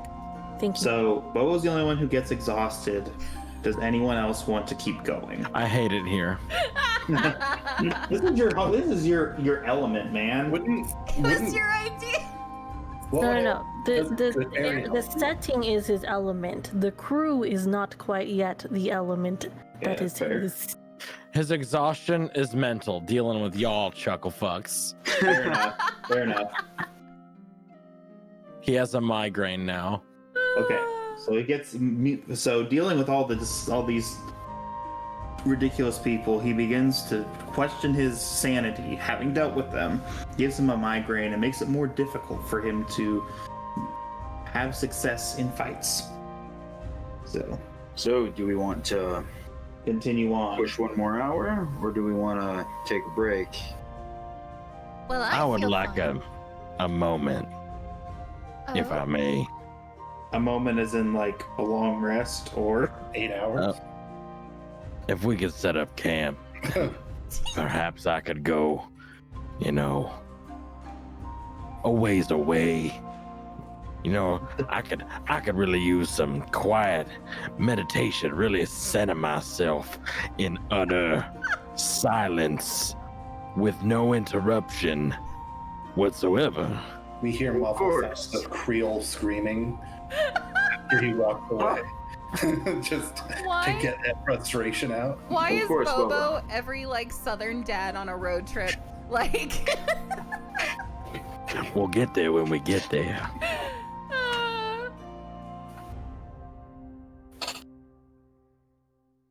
Well, of course, Bobo, if you want to rest. Everyone, let's set up camp. all right. So we'll expedite this somewhat. So just tell me who watches each of the hours. Corvin is full of energy, Okay. bracing. This is the most he's walked in 9 hours. In a long. Oh, okay. Right. So, If you would roll for me while you're watching, everybody's getting ready to go to bed. Roll for me a perception check. They were gonna say a deception check, and I'm like, ooh, ominous. Deceive the woods. There's nothing. 15. 15. I'm gonna say in the distance you see, or I should say in the dim light, two shapes moving towards you. That are a little bit villainous in appearance. Two hunched over shapes that remind you of one of the party members that's with you, Bobo. Egad, my friends, it appears that we have some crocodilian interlopers over yonder, says Corvin, being more verbose than normal because he is both tired and hyped up on kid energy from the trip. So he's overtired. Yes, he's got that childish overtiredness, which is why he doesn't want to go to bed right now. I'm not tired. Yeah. So let me roll this real quick. Are you saying you see something? Yes, indeed, comrades. Yeah. So,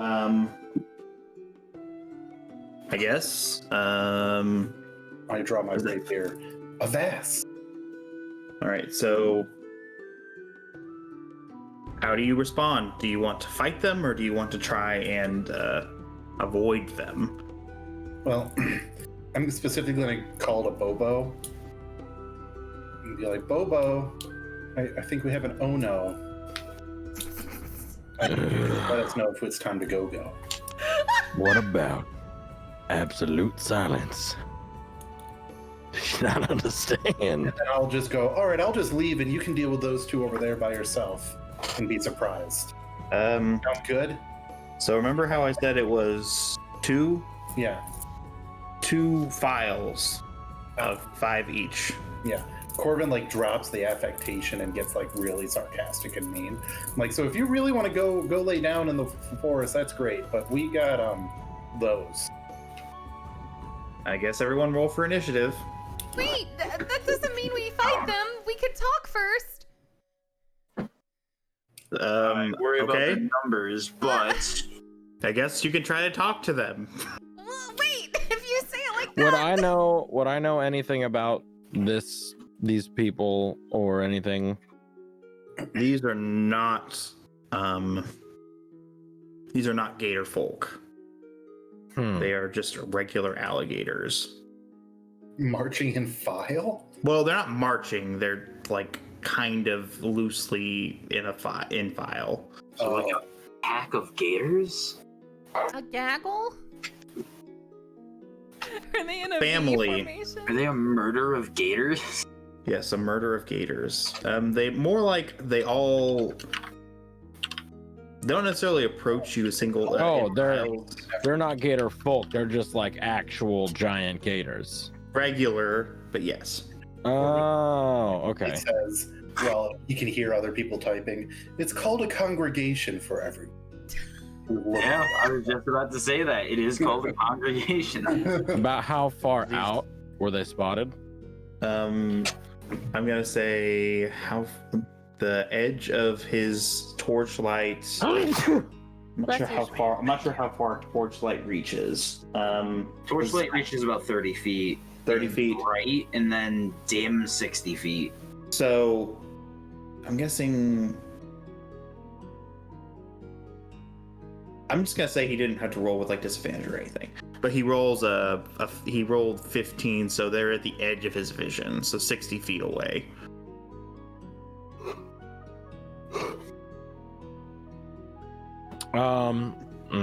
Because he doesn't have dark vision. I do not. In fact, I'm probably the only one here who doesn't have some sort of. Yeah, dark vision is they give it to every race except humans. So that's your consolation prize for not getting all of our other sweet racial bonuses. I guess that's fair. So yeah. So how do you choose to respond? They're not really in file, but they are like approaching you kind of in a loose V shape. And how many are there? 10. All right. I have a feeling we can't talk to the gators. I will hang on 2 seconds, just real fast. Corvin points it out. I look over and I'm like, maybe I can do something about this. And Bobo will cast Speak with Animals on himself. I could talk with the animals, walk with the animals. Okay. What do you say to them? First, I'm gonna kind of like lay low a little bit and see if they're like on their way to us or if they're just kind of like marching. They're slowly approaching. They're like in a marshy area, swimming towards you. Does it look like they're hunting? Yes. Then I'll They call know out. you're here. They know you're here. I'll call out in Gator, I guess. Now, friends, I wouldn't want to be doing that if I was you. Their tiny reptilian brains say, "What? No food. Gator, no food here. Look Why? We elsewhere. hungry? Death. Death? You killed Gator?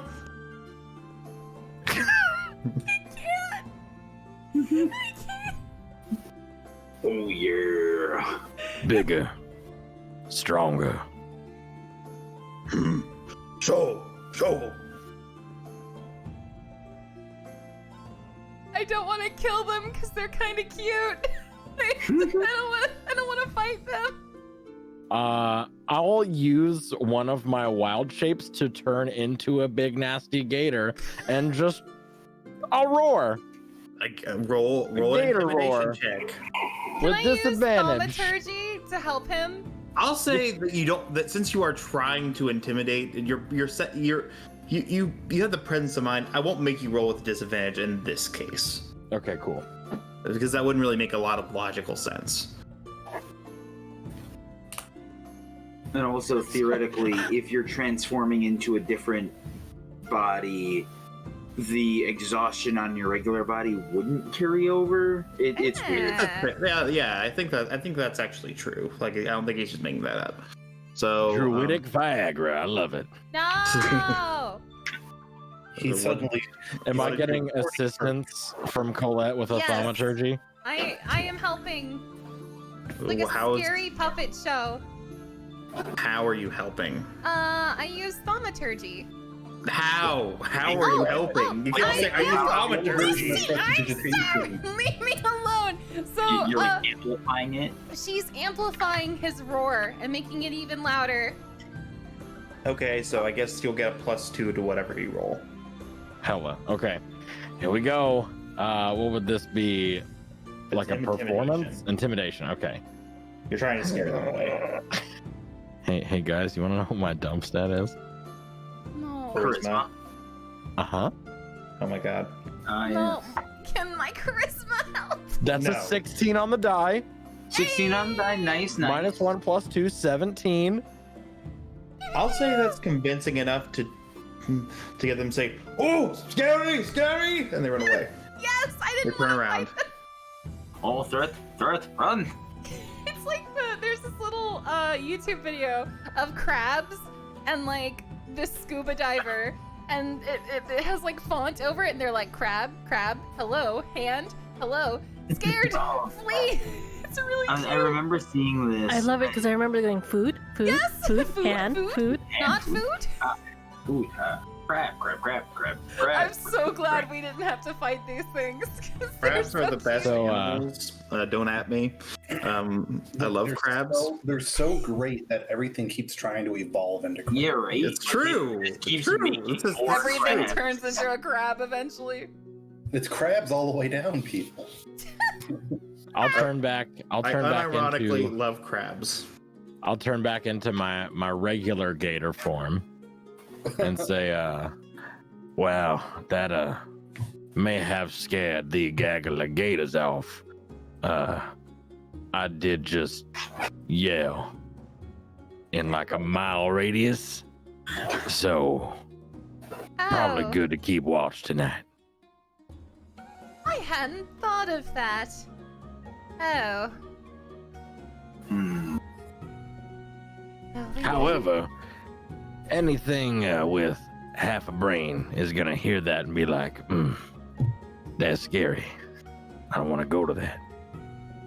Yeah, anything that would hear that and think, ah, yes, I'm going to fight that, probably wouldn't be a pack. Possibly, it'd probably only be one creature, I would assume. Probably. Something. Yeah. Either very, very confident or very, very stupid thing. Or both. But yes, if 10 alligators were terrified of it, I doubt that many other things would be interested. But at the same time, you can keep watch. So good job. That was good on your feet thinking. So prevented as me from having to improvise an encounter. So I have talents, but I appreciate the gesture. I definitely appreciate that. So,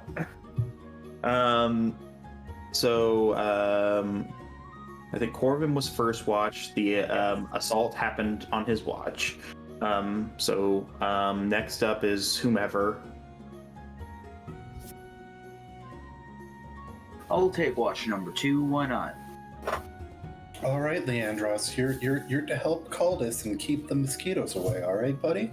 And I scratch his chin, and I lay down, and I give him, Fortunately, there are no mosquitoes, and I don't know if if Corvin is a person of science, but if they are, then they would realize, seems to be something to this. Yeah, can I roll I'm kind of check what I have. That investigation, I would think. Oh yeah, that's what I'm good at. I would think it's investigation. 18. Yes, you've put 2 and 2 together. You realize that this is actually really working. So it might be something worth looking into in the future. Oh, the homemade incense. Yes. Indeed. Yes, it's made of a wood that's indigenous near New Lechaport. Some rosemary, sage, essential oils. There's a bit of bone dust in there, Yeah. Very good, very good. And he's and juniper berries, dried, crushed up juniper berries. Why? It smells a little bit like gin. You keep going. Gin and turpentine. Gin, turpentine, some lye, You're like a hipster skeleton mom. Like, oh, these are hand-picked junipers. None of the artificial stuff, Like, free-range skeleton. In my own garden. I'm a very crunchy, high-class Yes, necromancer. necromancer mom. Soon I'm going to introduce you to my, I want to get you guys in on my MLM scheme. No, please. Would you guys like to sell some of this incense? It's part of my collection. Wait, are all necromancers just the head of an MLM program because they have we continuously get more people under our... Well, if you can animate dead and they're somewhat intelligent and then they can learn how to animate dead, then yes. Right now, no. If it's a thing. So right now, that would be really interesting. That's worth looking into, like a necromancer who gets to level 20 and can learn how to resurrect people. Yeah, and then they're mindless peons, so they just carry my goods for my MLM. But and then you learn, and then eventually they become the only catch to you coming back to life is that you must join my crew. Yeah, and one of the big things with necromancers is if you want them to be fun, flavorful, you have to have a DM who wants to have you find spells that you do more than normal humanoids. Otherwise, you're really just summoning normal humanoid skeletons or zombies. So the DM has to be like, oh, you find this super rare scroll and you need more stuff to cast this spell, but you can summon like a giant or an animal. Or you could like turn them into a vampire or something. So like, that's the fun thing about DMing for wizards is now you have to sit there and go, ooh, what kind of random spell scrolls do these enemies have that this wizard's going to steal and add to their spell book? Y'all have ruined me because now I'm imagining a bunch of skeletons with like Mary Kay makeup on their faces, and I'm not okay. No. We're the herbal supplement kind of multi-level marketing. Oh. So if that's something you'd be interested in pursuing in the future, let me know. That could be fun. That could be fun. It'd be fun. I have a skeleton in every town, if you know what I'm saying. No! And then like you create, and then you're like by the end of the campaign, you have like a level 1 necromancer under your tutelage. So I take the morning watch. So I'm already in bed. Leandros is spreading the incense. You know.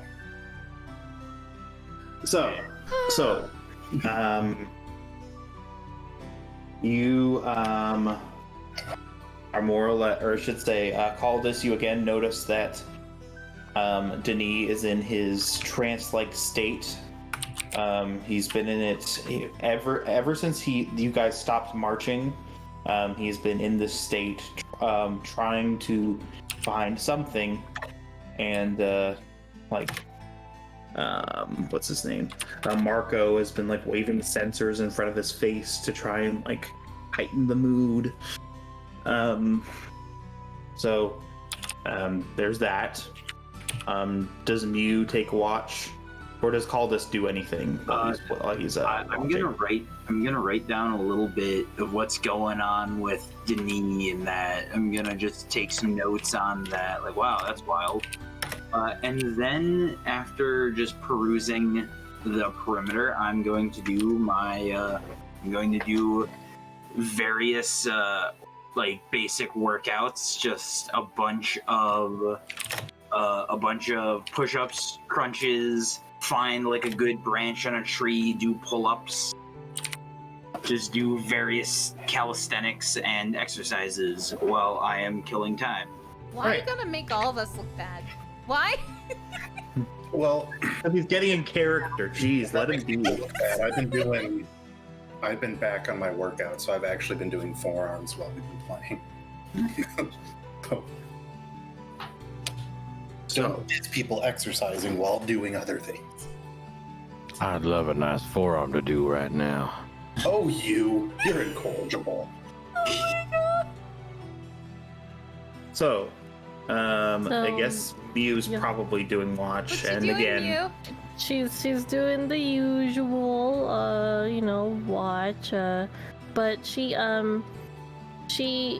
does take like a scarf or a cloth, cast prestidigitation on it to put over Bobo, to help with the sound, so he can actually get a good night's rest. Aww.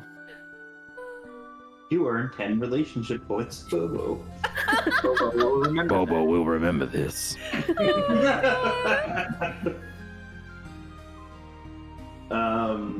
So yeah, there you go. I guess that's 3, so Colette gets the last watch. Colette's a morning person. It's fine. Does she do anything with her time? Yes. Colette once again prays to Lucius. And this time she just goes, "Dear Lucius." She's basically treating him like her diary at this point. Please get us out of this swamp alive. Quickly. Are you turning to like Shepherd Book at the end of the first episode of Firefly, who's like, I think I'm with the wrong group? Yes, she very much is. And she just it's like freaking Forrest Gump. Turn me into a bird so I can fly far, far away. No, she just Lucius, please watch over us. get us out of here alive and give me a stronger spirit to eat this very spicy food all around me. Thank you for everything. Yours always, Colette. And then she just goes back to reading her book and waking people up in the morning. Thanks for the cat words, baby. 12, 13, 14, 15, 16, 17, 18, 19. Oh my god. So, in the first arc, Colette did meet Lucius, and it was hilarious. No one knows. It happened behind closed doors, but she, lost her mind. So Colette met a very handsome, very sexy god of love behind closed doors, and nobody knows about it. Listen. beauty. No. Hmm. Listen. Oh, they fucking. Does Lucius also read the book? Did he write the book? Is he the secret author? Oh my No, god, no, that would secret be hilarious. Is Lucius in the swamp with us right now? Lucius is with us always. Get up, wake up. What a pervert. No. Bobo, you have a cloth over you. Colette lifts it. The one that Mew placed. Good morning, Sleepy. I would not do that to a sleeping alligator man. Why? People have lost hands. Oh. And Leandros pops off his hand and pops it back on, and we all enjoy a hearty laugh. No. I like to think that Bobo and the other alligator people think it's funny because they're used to seeing skeletons and zombies. So, Oh, classic. let me roll for various things. Oh no. See what that means. Does it mean anything? Uh, Yes. So let me see what it means.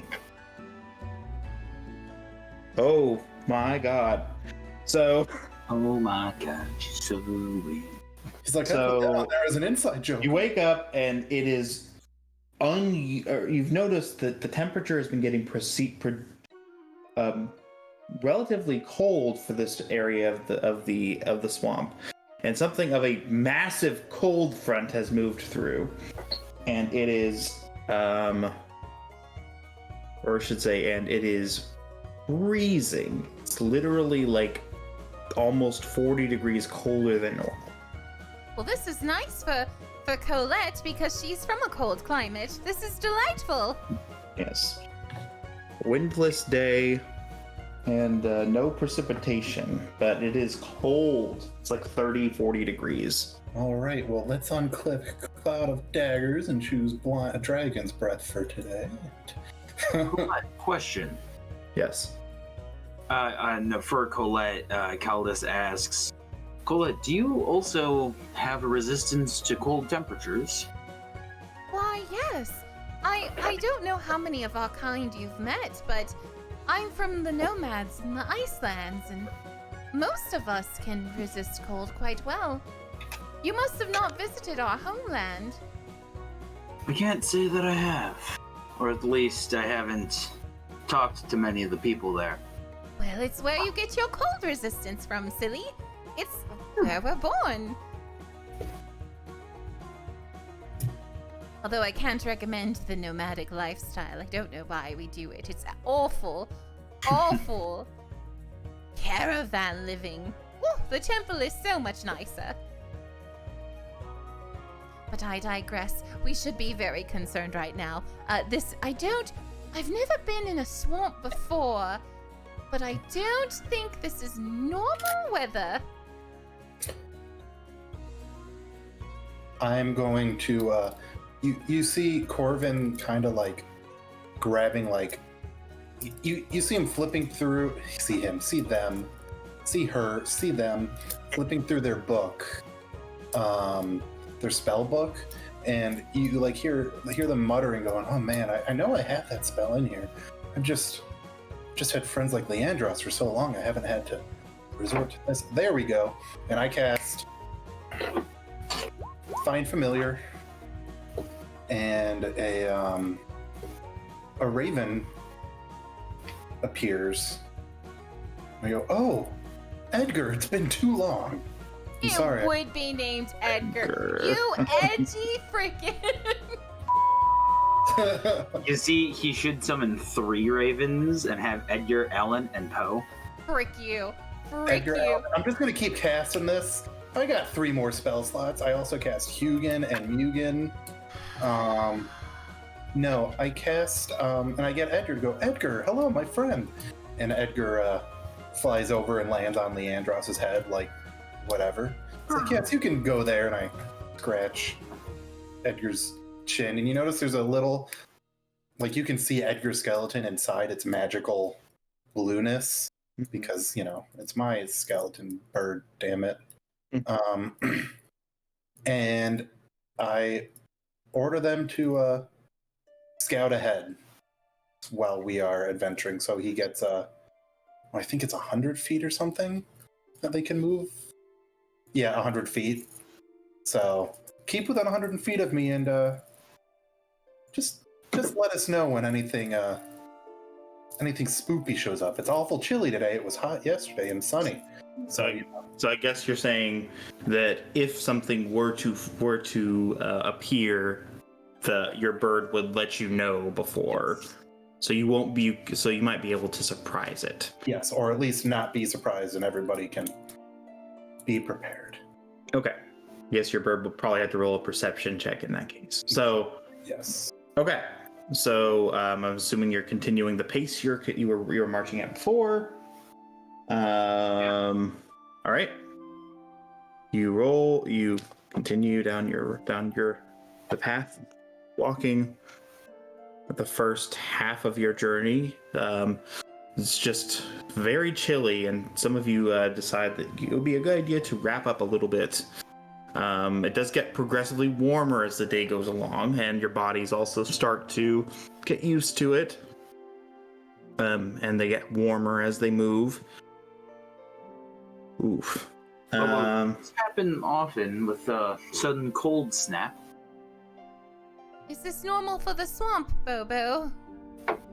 No, I think he might still be gone. I don't know. Is it normal for the swamp?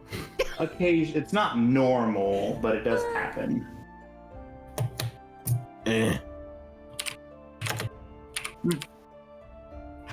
Mew is trying not to let her get her hair get super frizzy right now. For that.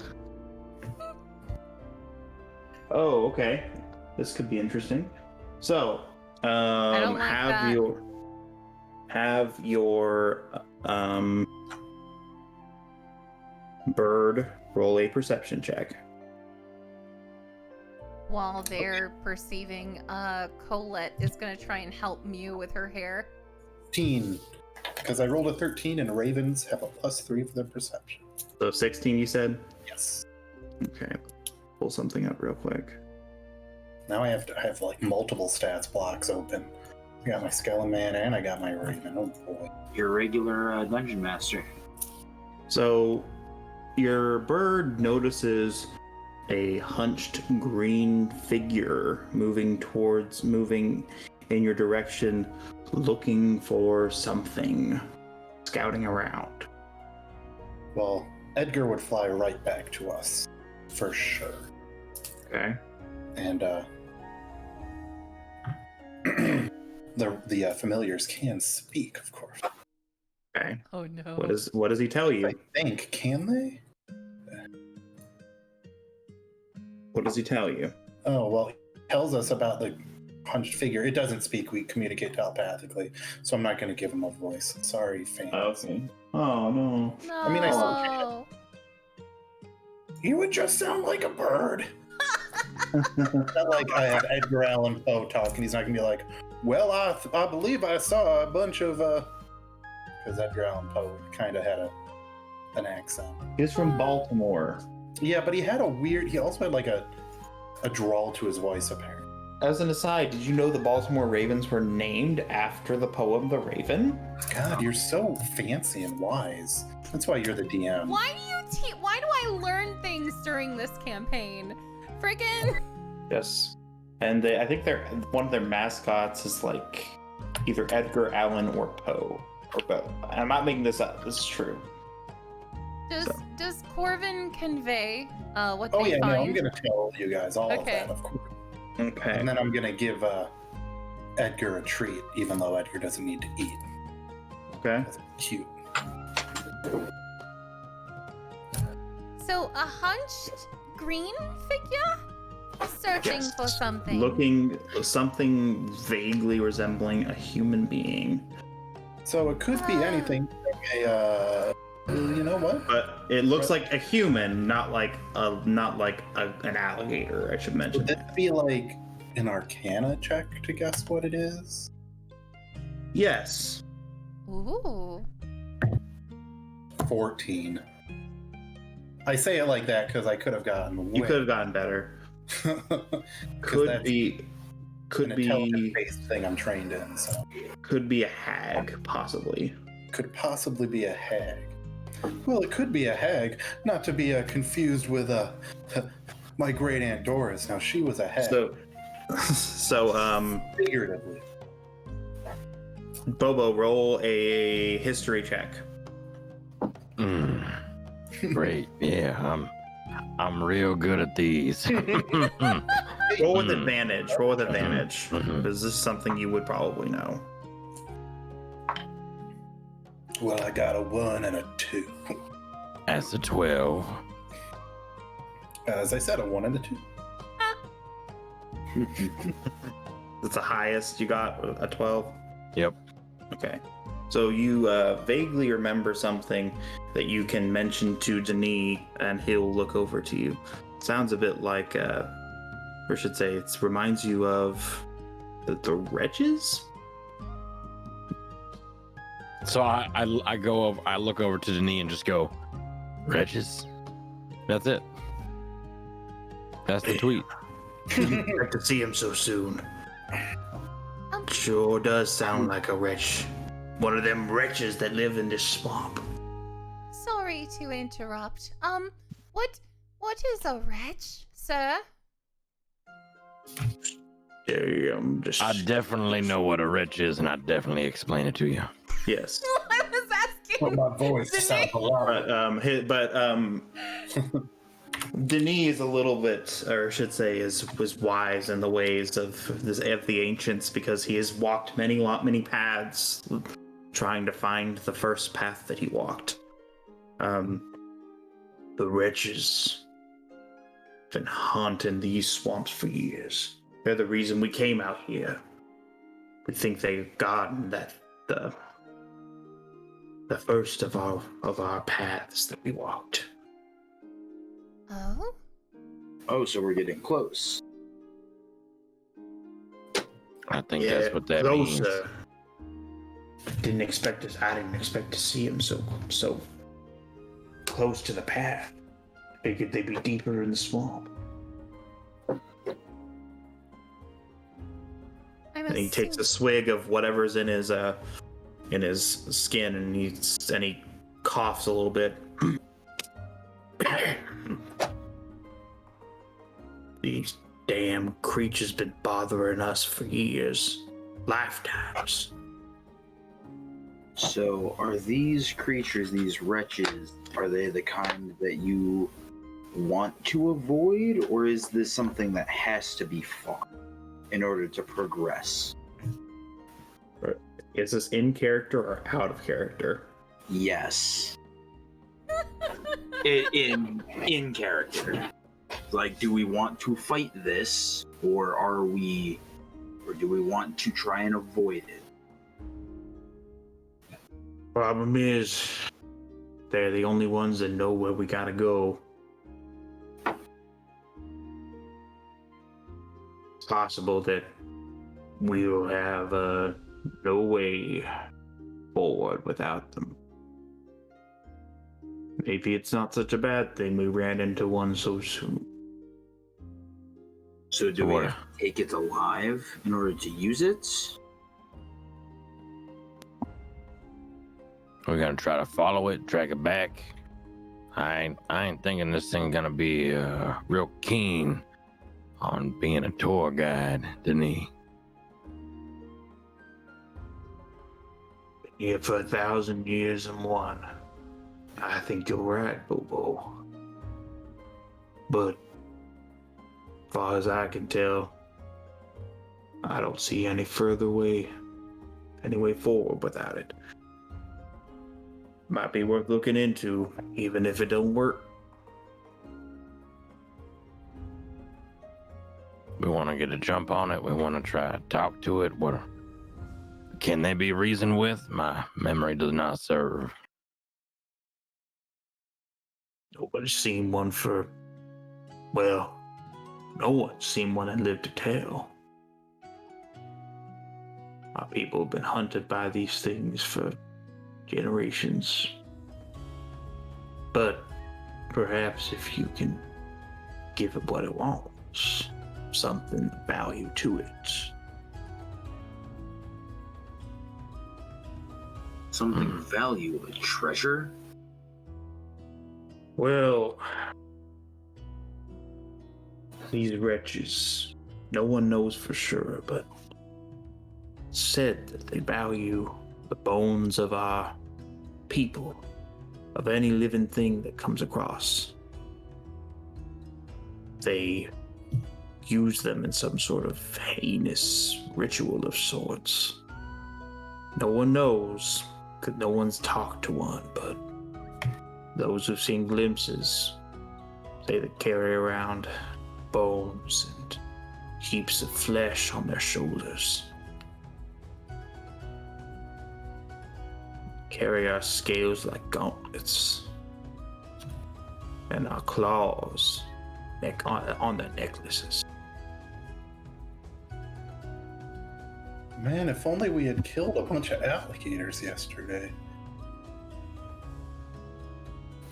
Okay. Listen, I think they want the I'll be gator right back. folk. I think they want gator folk. Yeah, but I mean, they're wretches. Well, look, Corvin doesn't have any gator folk stuff, and that's not me saying it to, Yeah. very like, oh, I don't have any gator folk stuff. But you've got a few zombos. You've got a few zombies. You got a few of them there. We do it. I got a few gator folk here with me.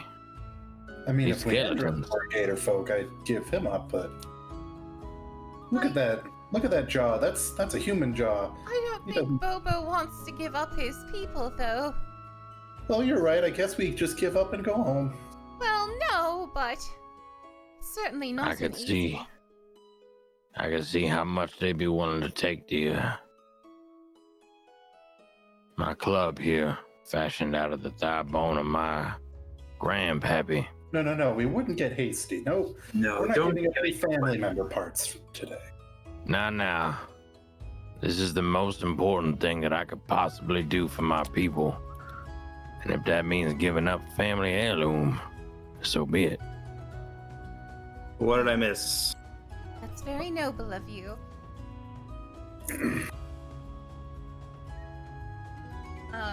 Bobo. Talking about giving that wretch my bone.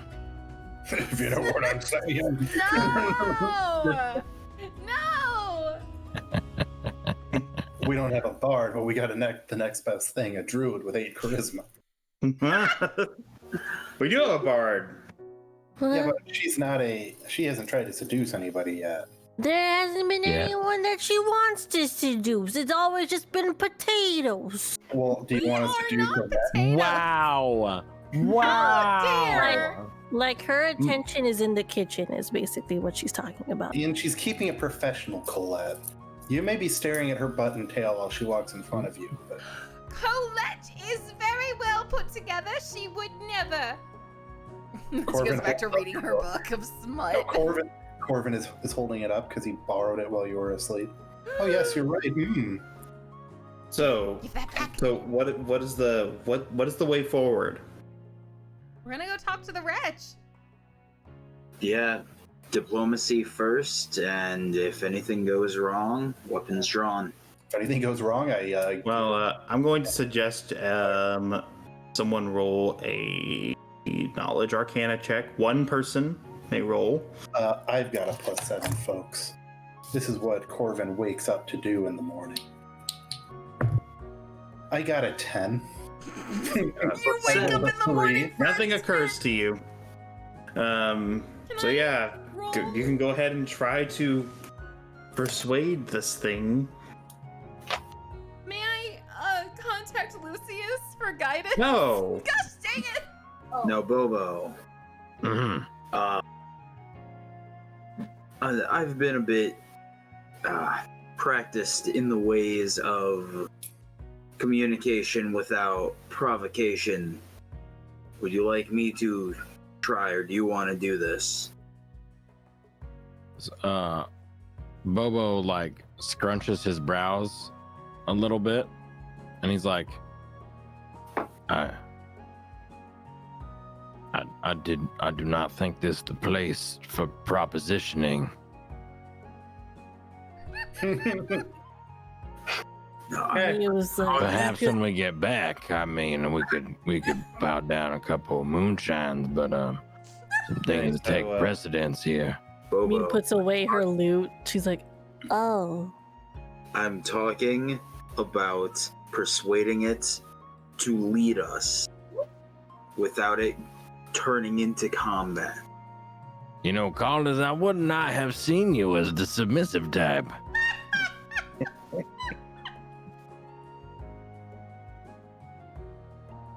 So is this thing open to conversation? I mean, if Caldas wants to invite a third, I guess. I think what Cultus Mew. is trying to say.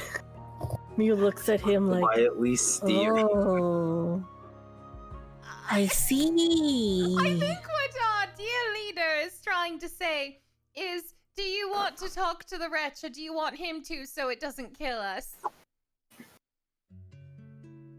Bobo has this like completely blank, straight-faced stare for a couple seconds, and then goes, "I may have grossly misread this situation."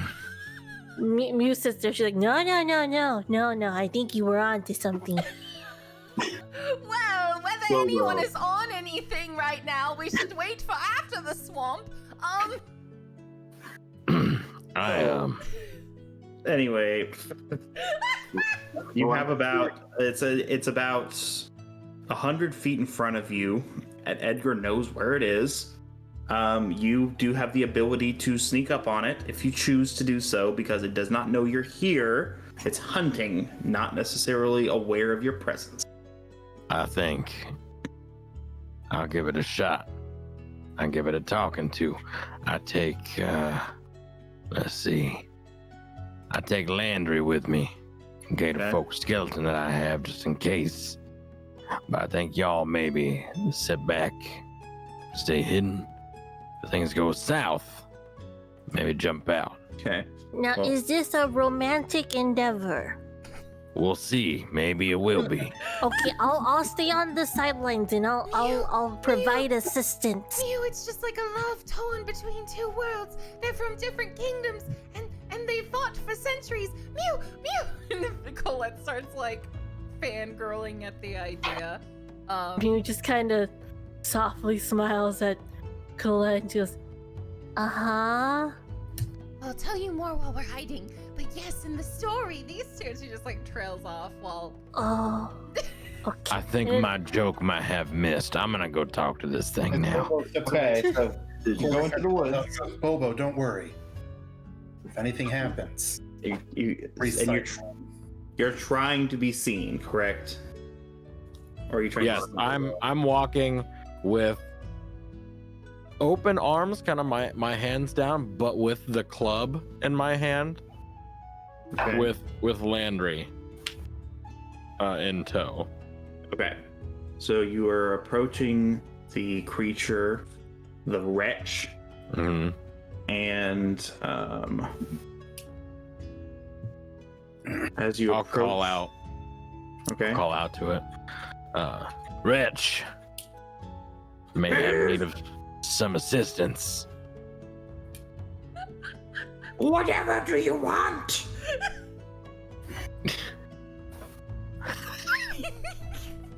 It looks over to the side shakily, bones clattering on its neck. We are looking for something near and dear to our tribe here. It raises its hands in an attempt to frighten you. What could you offer me? I do believe that I have heard wretches be liking the bones of my people, and while it may pain me to relieve myself of these bones, if it means helping my people, then I will gladly oblige. Landry here. Good, strong bones. This deep into the woods, simply to offer me bones? I am afraid I do not believe you. No, I did not come here to offer you bones. I came seeking guidance and thought maybe you'd like bones in trade. Information for bones. If you'd like something else, perhaps we can make a deal.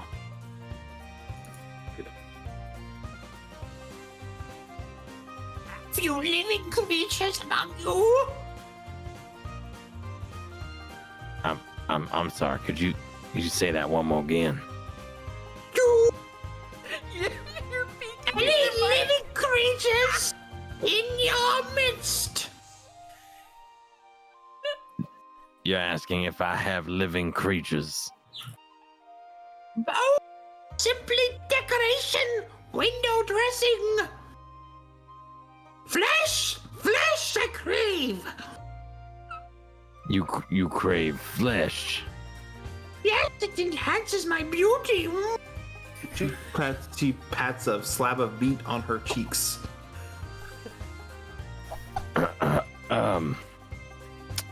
Oh. Well, let me check my bag here. Oh my god. What about this dried jerky? Dried, we prefer the moist flesh. Don't like that. No. Perhaps you can give me bones under the Well, I see you're nice and juicy yourself. You'll have to do some convincing to get me to accept that as a pittance. I am Gertrude the Great. Right. So you're taking the bones. I ain't got no flesh. I'm sorry to say. Offer me fresh, or you will offer me your life. I guess I could try to do some hunting. Or, alternatively, and then I'm gonna activate my spores. Oh no. While he does that, Miu may or may not use prestidigitation to put roses in the background of him to make it. She's reading the whole thing wrong. She thinks that maybe he needs to be more enticing. So not like enticing as in like delicious, but like romantically enticing. So she's like putting like like the anime roses where it's like hello. Do I notice these roses? They're behind you, so you had to be looking for them. Okay. High school host Wearing a club. suit of You're giving him shoujo roses. Beautiful. wine balloons. This is It's she's just she's thinking that like maybe this would help. I've been talking too much about my book while we've been waiting. Yeah, you know, maybe that's why she's reading the situation wrong because it's just. And Colette's just like, good job, Mew. We can unite their kingdoms. Good job. I don't think he's very much interested, but maybe this might make it so that way she'll, you know, be more willing to talk to him. She's like taking notes as it's happening. That is such a good idea. I can't believe you thought of this. So what are you trying to do, Bobo? So I had activated my spores. I've got this sexy spore armor on. It was my intention to start combat, but I'm gonna look behind me as to sort of like motion for people, and I see just the fucking roses everywhere, and then I'm like, And the stupid grins on our faces, and Colette gives a thumbs up. I turn back around and I go, Take one for the team. perhaps I could be of a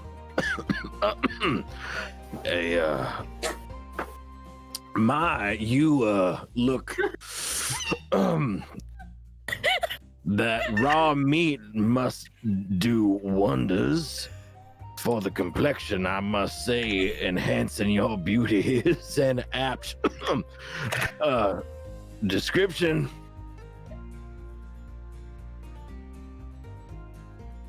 I hate flowers. She casts prestidigitation on them herself and makes them wither away. I hate flowers. Bring me wormwood if you want to get some of this. Mew, make it wormwood. Mew, do it. You heard her. Do it. Make it. Mew's eyes wide and she's like, I can't in good conscience. I can't do this to Bobo. Mew, Corvin no, can, it's fine. It's and fine. Corvin, who also I has. believe you're trying to challenge me to a duel. A duel. You don't Of- know what you're getting into, Sonny. Mew. A duel of romance. No, I'm not a fan of you or crocodiles. Mew decides to change strategy and she uses her prestidigitation to make it make a something in. It has to be something she can see, right? So like, she's gonna make his bag smell like meat. Is he trying? So, have you given up the pretense of trying to fight? I guess.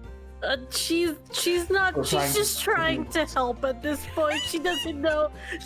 The roses didn't work, so she's like, this lady likes meat. Let's let her think we have meat. Situation. Pork. like she's just at this point she's like, it's not like she has to know. She just has to think we have it, right? Like, it's not a like, because she heard duel, so she's like, this is a battle of wits. I got this. She just has to think we have the meat. She doesn't have to see it. Bobo was ready to fight, and then fucking roses everywhere, and he was like, oh, I guess this is the direction we're going. I have an 8 charisma. Let's do this. I guess the problem is you've already told them you don't have any flesh, so this you're not gonna fool this creature by telling it that you have. Okay, that's fair. So if you, Since Corvin, this is the first time in a long time I'm gonna do what my character would do. I know, without it being RP jokey stuff. Oh, Corvin is gonna walk up behind Bobo. I've got a phalange that I'm, you know, when people roll coins over their knuckles, I'm rolling a knuckle bone between my knuckles. Okay. And I walk up and I go, Madam, you seem to be a quite the powerful spellcaster yourself. Well, and I whip out my spell book. I believe I can trade some knowledge for knowledge if you help us get where we're going. I bet between the two of us we can find some spells that I know that you don't, that you would quite like to learn. And I cast Ray of Sickness like on a tree. No, Infestation, so I don't have to waste a spell slot.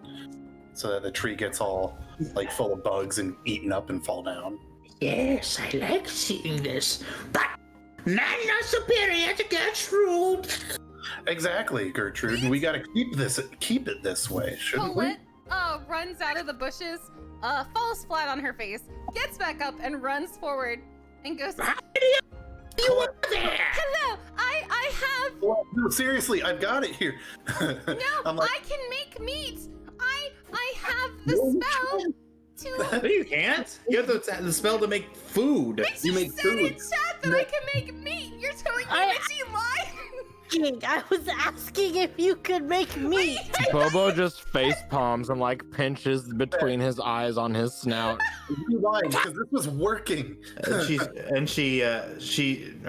making a move towards you guys. She's not having this. So what are you doing? What are you gonna do?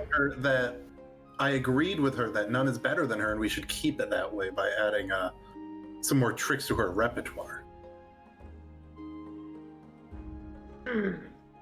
Is she within 10 feet of me? At this point, yes. Okay, I'm going to use my Halo of Spores to deal 2d4 damage to her with spores. Okay. I was literally gonna rip a page out of my spell book to get this for us, but I guess we can beat her up. Okay, roll 2d4 damage. And I guess then roll it's for a initiative. con save. It's a con save, okay? Yeah. Let's see if there's any changes to her stats. Mew's gonna look at Caldus and be like, I messed up. It's okay, Mew. No, Colette messed That is an 11. She rolls an 11. That fails. Nice. Okay. 6 necrotic damage. See if there's any. I didn't No, know that was how you cast that spell. I have to be that guy. Does it say creatures or enemies? Within 10 feet of you. Creatures. I got a 20, I'm okay. Fortunately, So I had to pass. yeah, so yeah, 6 damage. I guess roll for initiative. Oh, it's one creature that I can see Oh, within range. Okay, I yeah. thought it was like a cloud, that it was just... No. Okay, then never mind. I can do a cloud, but I can also just like use it as a reaction every round. Okay. Okay, roll for initiative, and are you going to try to take it alive? Yes. Or are you going to try to I kill think it? we should keep her alive. I think that's the plan. Keep her alive. Okay, there you go. I just wanted to know so that if you were fighting it, if you wanted to like... non-lethal. So be aware that spells cannot be cast non-lethally. So, well, most spells can't. So, if you can give me a good reason why it should be able to be cast non-lethally, maybe I'll allow it. But you can't control magic too much. Okay, so roll for initiative. I got my innate count in the Discord. Yeah, I'm putting Okay. mine in the Discord group. Oh gosh, call this. Yep. I am not fast. Oh You're my not- Yeah, God, your dexterity's low. all the rose petals in the group chat. Lovely. Just I wasn't prepared for an Armstrong flexing seduction type move when we went into this, but it sure happened. Okay, so You misinterpreted the situation. I may have swayed her. 18. It's partially my fault too. 14, It's both of the girls. 12, Kelder's marked out. 10, and Fair. At the 4. begin, before we even went into this, there was a lot of talk about, Yeah, with Calder. persuasion. Yeah. So, like, she just kind of thought that that's still the path they were going down. okay.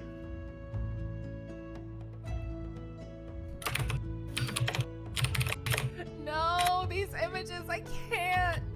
Dude, Armstrong is the best. Sig Curtis is my body goals just Same. Okay. So you have Same. biceps and forearms and pecs. I noticed that three of your four permanent members start with a C. Yeah. Two of them start with a CO. So Yeah, we're the C team. so Hmm. Bobo gets Bobo follows up his punch with another, so he gets the old 1-2 on this creature. He's got about 10 feet to 10 feet of distance to cover, though. Hella. Okay, I'm so going to try and more or less create something in this.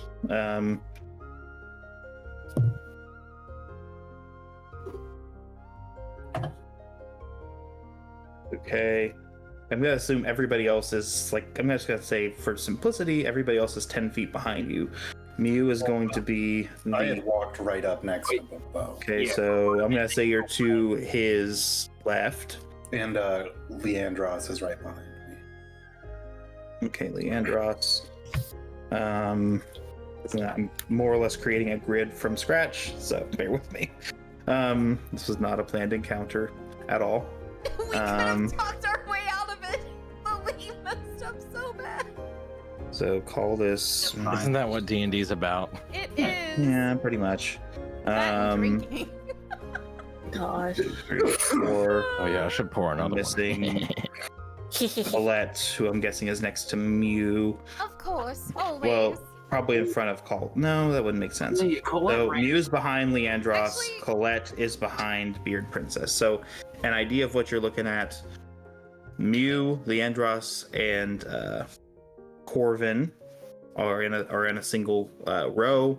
Colette 10 feet behind Bobo, who's 10 feet in front of Gertrude, and next to Colette is Caldus. I can't believe you named her Gertrude.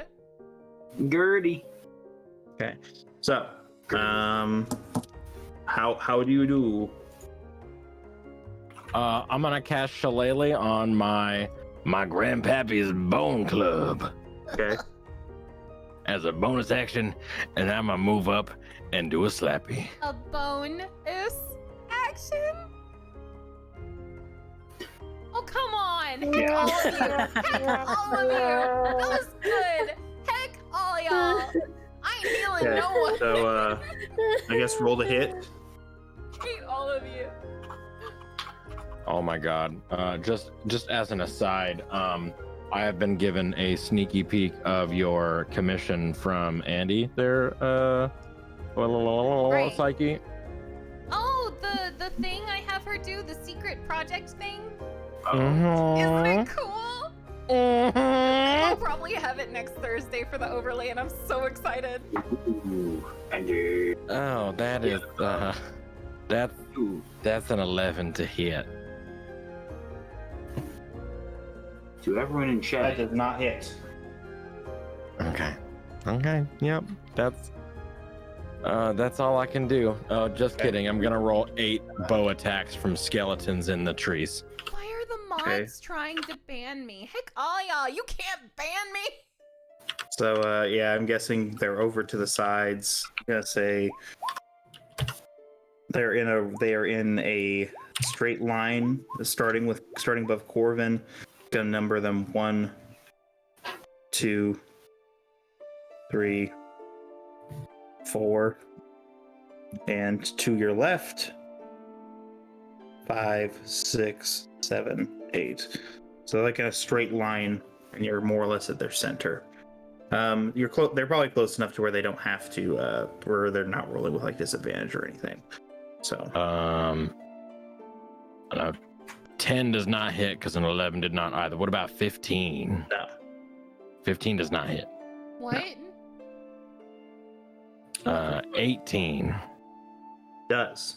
Okay, so we got 1, 2, 3 hits. 3 hits. Okay. Roll damage. I got a beep, bop, boop. Okay.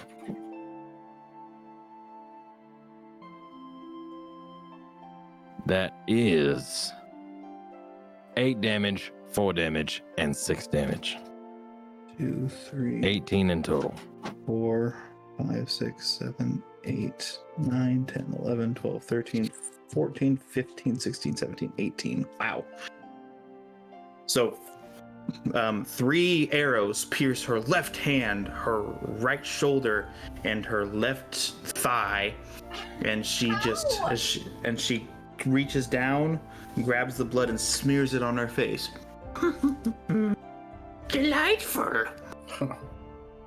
I don't trust like that. You know, there's something called makeup. You don't have to. Oh, that's disgusting. Oh. Mew's clapping. She's like, I think it complements your complexion very well. I'm a nice little lady who knows her manners. No. She looks over at Colette. I was just offering. Oh goodness. Yeah, there's no going back. Let's just be done with it. It's Colette's turn. Colette's turn. Yeah. Sorry. Corvin's, sorry. Different C name. I understand. Yeah. It happened. Different It's CO. Corlette's turn. Corlette, I hate it. So the first part of Corlette's turn is Corvin. Corvette. Excuse me. I tell Battle Brother the Andros just that he is to attack, and he does so with his short sword, Okay. and that is an unnatural, a dirty 20. I actually have to get 10, 15, 20. I'll be right back. So Leandros is right next to Bobo. Takes a swing. And that 20 does hit. Roll damage. 1 plus 2, so 3. 2, 3. Okay. Oh, shoot, you know who else I forgot to roll for initiative for? Edgar. Edgar. Okay. Initiative. He got a 3. Okay. Edgar goes last. Yes. Well, actually, he got a 4. My mistake. But I'm sure he still goes last. I'm just gonna say he goes last. Their dex is the same. Yeah. So I'm gonna say logically it wouldn't make sense for it's Caldus and Edgar, so I'm not sure who goes first between you two. Caldus will go first. Because Okay. Actually, no, his dex modifier is lower. Yeah, the bird would go before me. Yep. Oh, that's true. Well, the bird's gonna delay. It doesn't matter. The bird currently hasn't been fed a hot pepper, and I can't do that because I already used a bonus spell to tell my Skull Man to attack. Okay, so it can't. So he'll if you can do anything, it'll be next turn. Okay. Do the aid another action, which is still good. Did you stock up on peppers while you were in town? I always have hot peppers. It's a spell component that doesn't have any money to it, so it doesn't matter. Okay, so you just grab them everywhere. The only one I got to worry about is ones that cost cash. So. Right. Speaking of costing cash, oh man, I'm just gonna cast. You know what? It's already been hurt. I'm gonna cast Toll the Dead. So I need the lady to make a Wisdom saving throw. I'm gonna say it probably doesn't make it. We'll find out. 9. Nope. So it will be taking 2d12 damage. Oh, necrotic damage. Okay. Well, she'll probably enjoy it. Because we're 5th level, right? Yeah. Yes. I get to use the d12, everybody. What up? Get to break out the dodecahedron on this bad boy. Don't say you'll like it. She'll like it. Don't say that. 8 necrotic damage. So I kind of give her a look and go, lady, you could have, I could have been teaching you how to do this bad boy, but instead, you might just die. And her skin starts to rot and turn brown. I think it's, crusty. I like to think that it's already got wounds, right? I think all the exposed blood turns like black. Yeah, she turns black. Oh, this is unnatural, but it might bring out my eyes. Get some nice, like, that gross, like, veininess you get around, like, sepsis wounds. Yeah. Saying, guys, ew, it's gross, nasty, yucky. It's your turn. Whoever goes 25, 30, 35.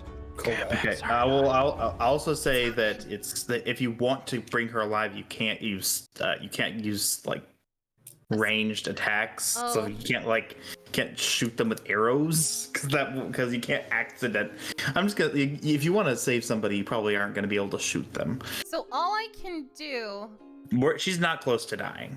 This is just just to keep this in mind. Okay, so for now I could, but later don't. Do whatever you want to do to her. Lady with a shield, get your butt up here while the spellcasters are your frontline fighters right now. Colette goes forward, and I'm so sorry about this, and just stabs her with the rapier. Fantastic. 20, 25. Okay, so roll to hit. Really so sorry.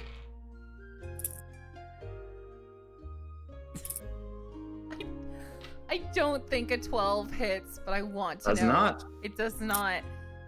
You know, I don't want to do this. But yes, I worship the god of beauty. His name is Lucius, and I'm certain he would find you beautiful. I do not think so. I do not seek the approval of the god.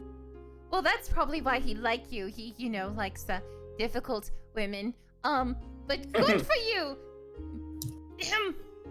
I'm beautiful no matter what the god says. And she kind of puffs her hair up and runs her bloody fingers through it. Work it. Yeah. You know you got the power. You are woman. Yes, you Corbin. are. Corbin kind of leans towards Colette and goes, yeah, why don't you start telling her about the god of Avon soon, too? Come on. I swear to God. Colette and Mew are feeling very empowered by Gertrude. We're feeling good. Gertrude, they're going to turn on the men and others in this party who keep Listen, picking I'm on just them. saying.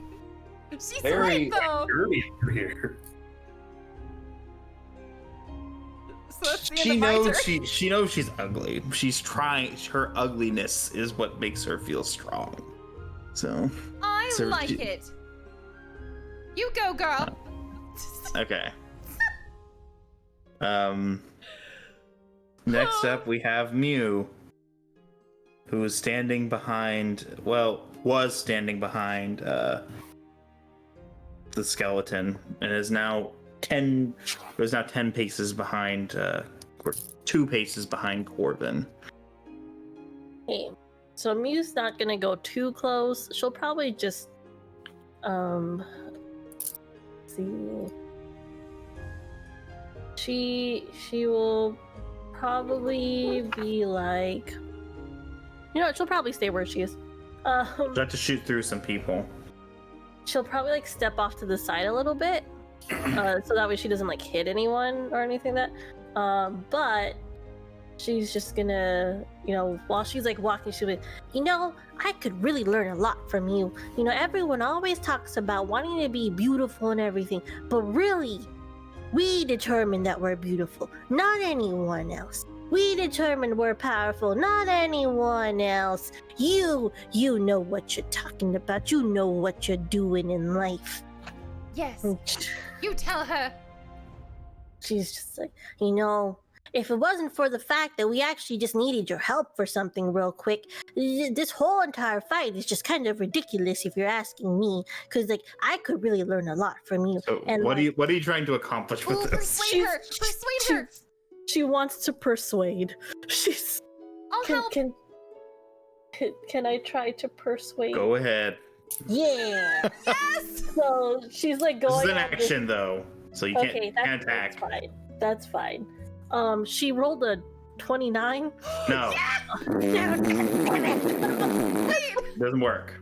Doesn't matter how good you roll. No, why would you let us roll if it doesn't work, you son of Because a... you had to find that out yourself. I hate you so much. She's just, and she looks over and she sees probably it's not happening. She's like, well then, I'm just saying, you You know, you inspire your attitude inspires me just as much as Bobo's buttocks. And she I'm sorry.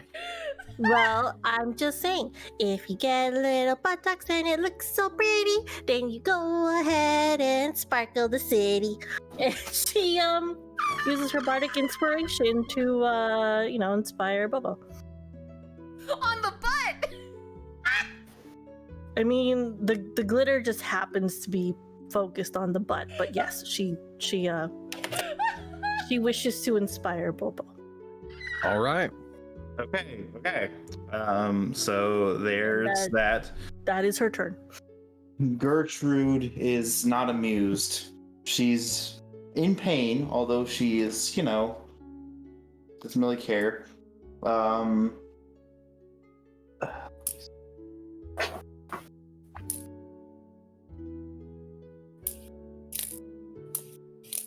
Oh my god.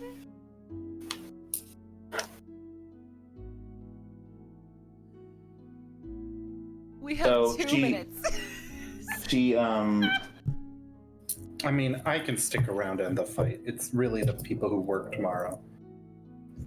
I'm not going to bed till 2 in the morning anyway, so it's up to you guys. I don't have to be in bed anytime soon. Although I have work tomorrow, it's not until 10, so I don't have to be up until 8 or 7:30. So I theoretically could go longer, but I'm also not going to press the issue.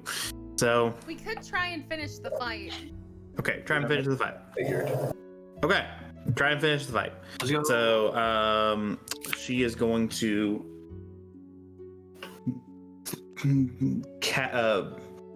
throw a cowl over herself, not a cowl, her cloak over herself, and she disappears from the naked eye. And she then, Does she start her turn within 10 feet of me? yes, you're right in her face. I would like to use my reaction to deal 2d4 worth of damage with the Halo of Spores. Ooh. Okay, it doesn't say you can't do that, so Con save me, daddy. probably doesn't pass. Yeah. It's a 9 or 8.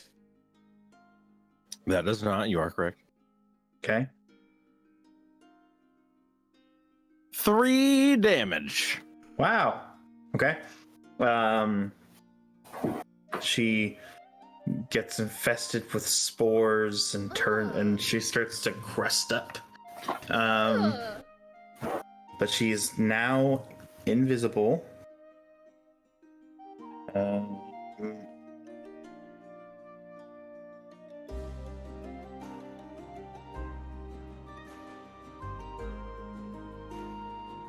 Does she leave little spores in her wake as she walks? Can we follow the She can't be tracked by any normal means.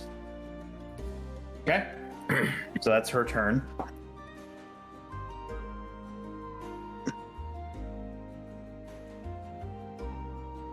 Whose turn is it next? It is Caldus's turn. Okay, so she's invisible. I don't know where she is, right? That's correct. That's unfortunate. Okay, I run out from where I was, so like I kind of advance, but at the same time kind of bringing distance from the but like bring maybe 10 feet of distance from the nearest person, and I'm just yelling to this hag, just, both of us have had enough of talking and this farce of a conversation. Fight me! I want to see how strong you are! Trying to intimidate her into focusing on me. I guess that's a persuasion check, more or less. Alright.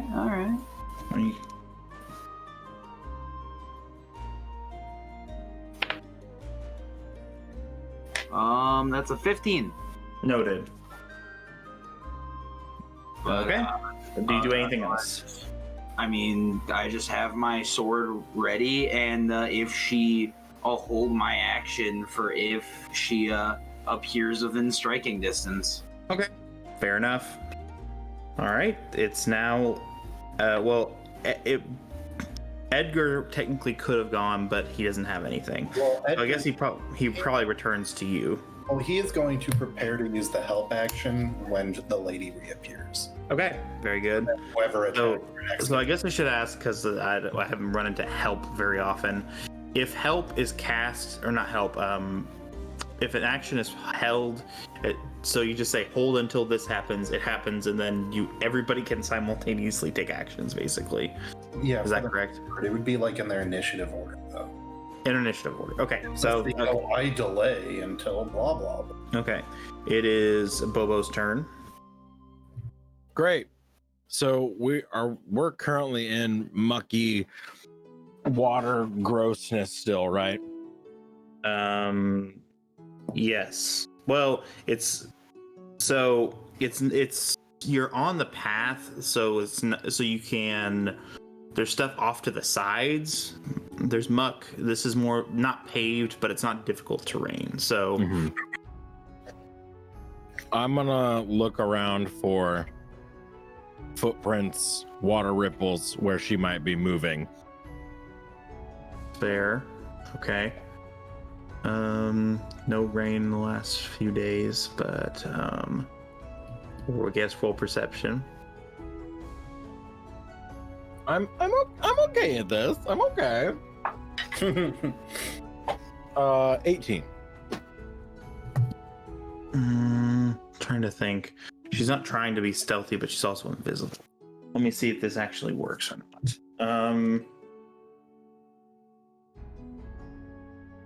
Oh, so yeah, you can't see anything. So no, she's untraceable through normal means. So you don't notice anything. Okay. That's my turn then. Okay. Corvin. Corvin, being a wizard, would I have to? Because Bevan knows what spell she used. Probably. Do I have to roll Arcana to tell everyone, or can I tell everyone because I'm a wizard? Yes, go ahead and roll Arcana because it's not a spell per se. Oh, okay then. A dirty 20 again. So you recall knowing you with your passable knowledge of hags that they have the ability to turn invisible, and leave no trace through normal means. You can trace them using magical means, but they leave no physical evidence of their movements. All right, well, I will No relate. sound, no anything like that. So I can tell him she's not quite using blink. She's still on this plane. We just don't know where.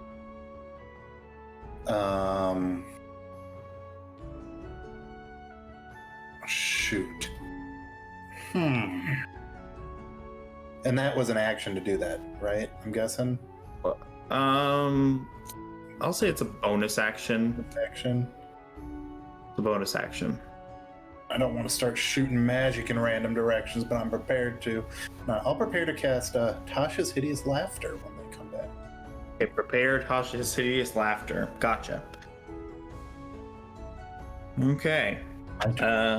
So I'm sitting there with a feather, pointing it in the air at random places. Very good.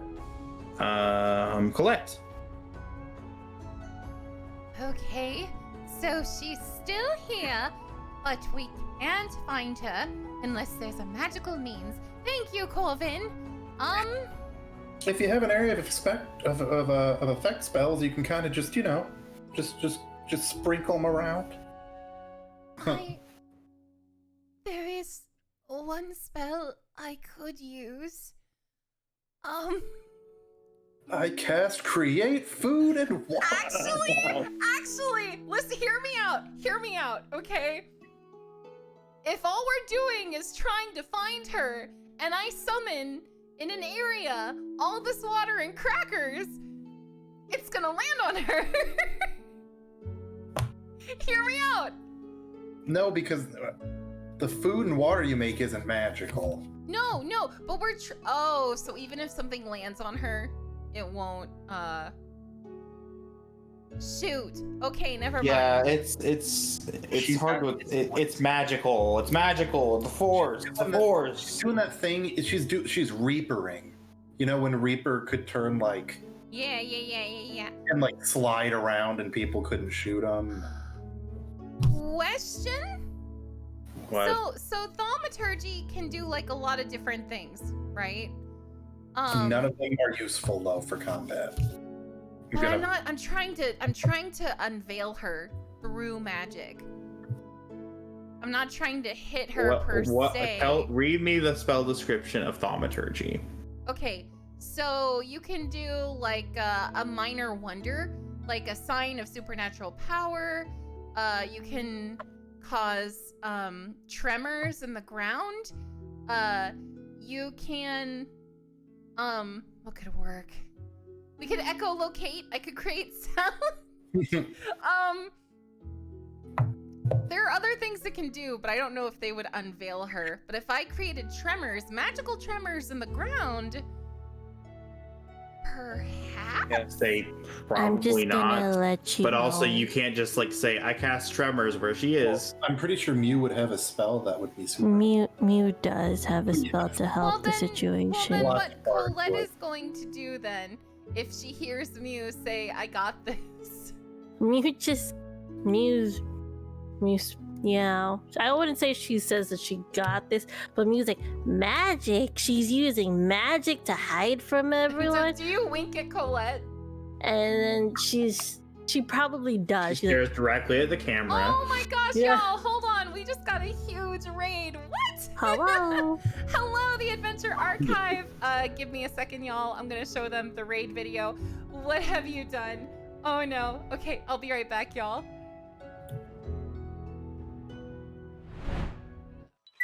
Hello there. Oh no.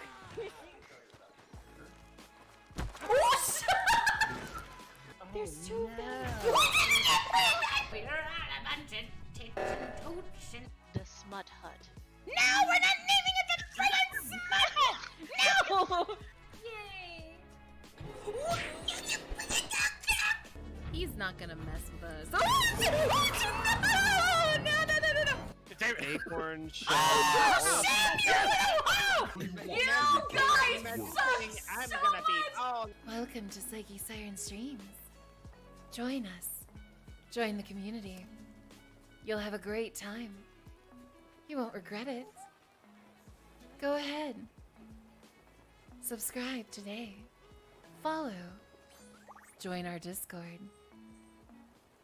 One of us. Forever.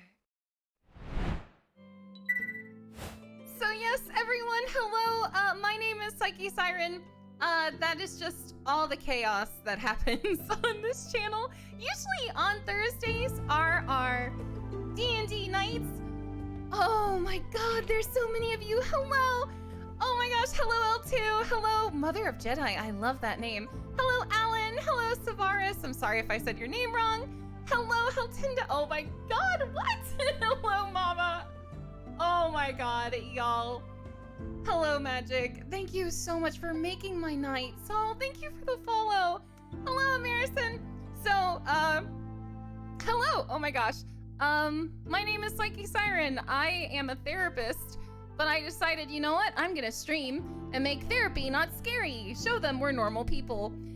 And I did wrong because I think I unveiled how much of a chaotic gremlins you can be, even if you are a mental health professional. But yes, on Thursdays we have a D&D campaign with a lot of wonderful streamers in our stream team. The Psychepaths. Oh my god, y'all, what are you doing? Oh no! Thank you so much, Adventure. Thank you so much, L2S. Thank you, Amarison. Ah! Thank you, Mama Guac and Alan and Saul. I feel like I'm naming the reindeers. Oh my Lanta. It's a reindeer, not reindeers. Psyche, get it together. Anyway, I am with some other streamers. We have Witty Mitchie, Beard Princess, Roll the Roll. A lot of great people on Thursdays. Oh, thank you, Mama Guac. But yes, on Thursdays, unfortunately, I don't talk a lot because I have the party chat and I don't want to talk over them. But every other day I'm super chatty. But during D&D, I talk with y'all in chat. I type away. But yes, thank you so much. Holy crap, the Adventure Archive. Thank you so much for picking me tonight. I appreciate y'all with all my heart. I'll be typing in chat, but let's go back to the party of wonderful people that we have here. Bro. Hello. He's probably also talking to everyone. Hello. Hello. I'm back. Hello.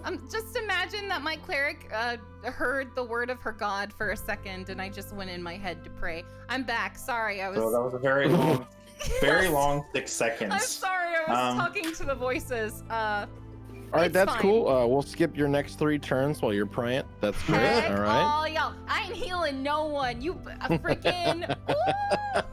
Okay, so Not gonna change much. So. Colette, not Okay. Colette, whatever her name is. So what are you doing, Colette? Okay, so if Mew has a plan to deal with this hag, I Oh. am going to cast She doesn't. aid. We tried. covered Wait, it. she doesn't? No. You can't dispel she can't dispel it. All she can do gosh, dang is you can use magic to track her. So you can know where she is, but you can't make her stop being. No, do you have detect magic, Psyche? I have magic, but like No, do you have detect magic, the spell? I do not have detect magic. Not on this character. Oh well. I didn't think it was worth preparing for this. Rip.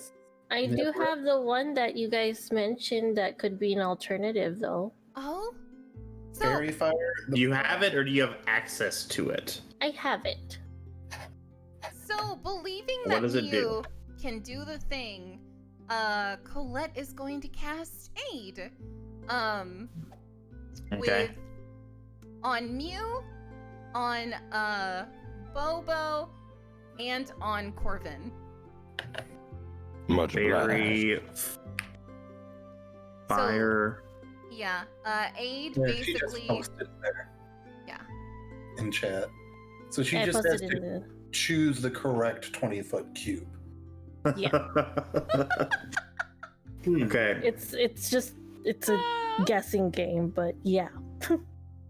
So I guess I'll try to create an idea of what everything looks like. So bear with me.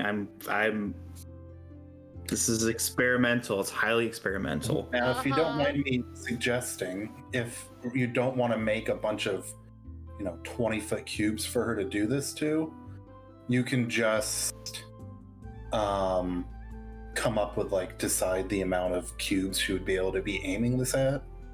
Just have her, you choose the number in your head, and she just chooses the number. Oh yeah, there's 6 possible cubes she could be in. Choose it. Choose the number cube.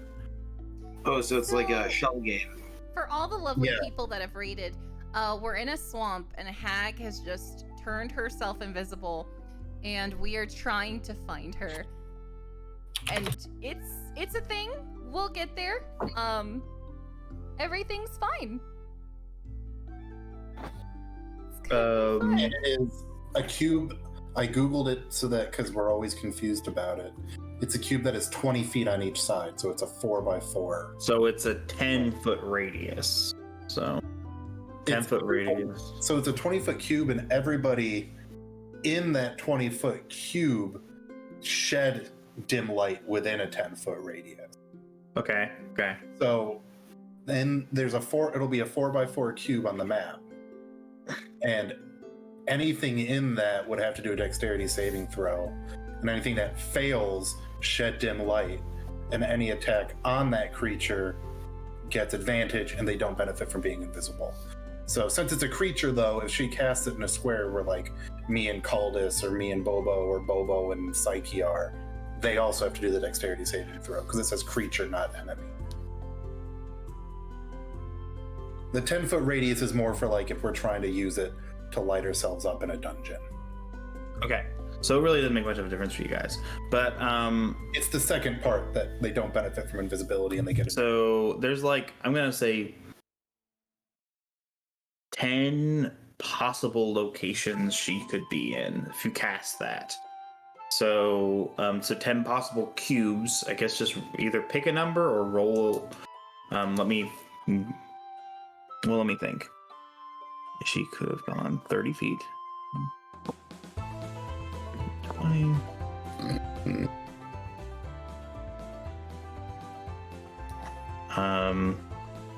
Yeah, 10 possible. I'm gonna say let's just say 10 possible locations. So you can either roll or you can just pick one. Real quick for the overlay, has anyone taken damage yet? Nope. No. Only the hag. Good. 1, 2,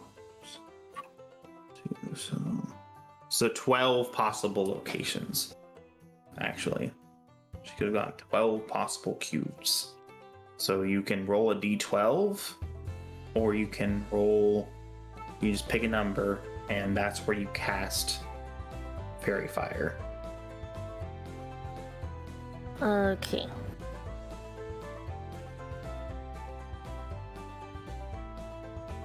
And it's my turn right now? Yeah, because she's already gone. She says she casts Aid, but I'm not sure how much it'll help. I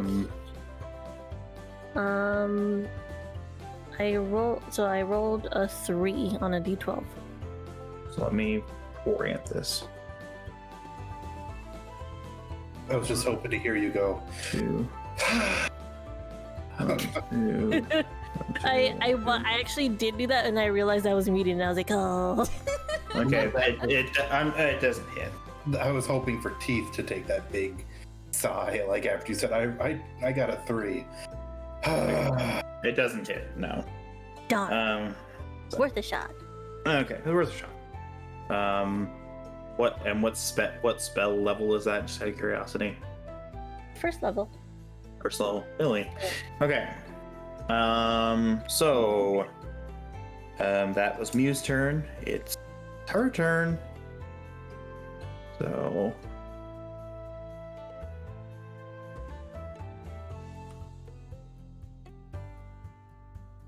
right.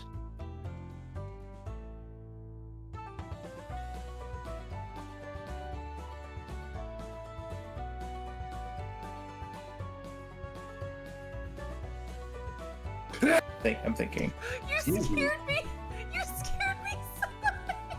I'm sorry, it's my allergy. All right, she appears in front of Caldis and says, "Is she within 10 feet of me?" No. Wait, Fuck. Can you tell me what Gertrude says again? I didn't quite catch it. I guess you exchange blows. But first, I guess she gets to go first. All right. So, that does not hit. Okay. She takes a swipe at you with her long fingernails and says, "Better to stab you with." She takes a swipe and she misses.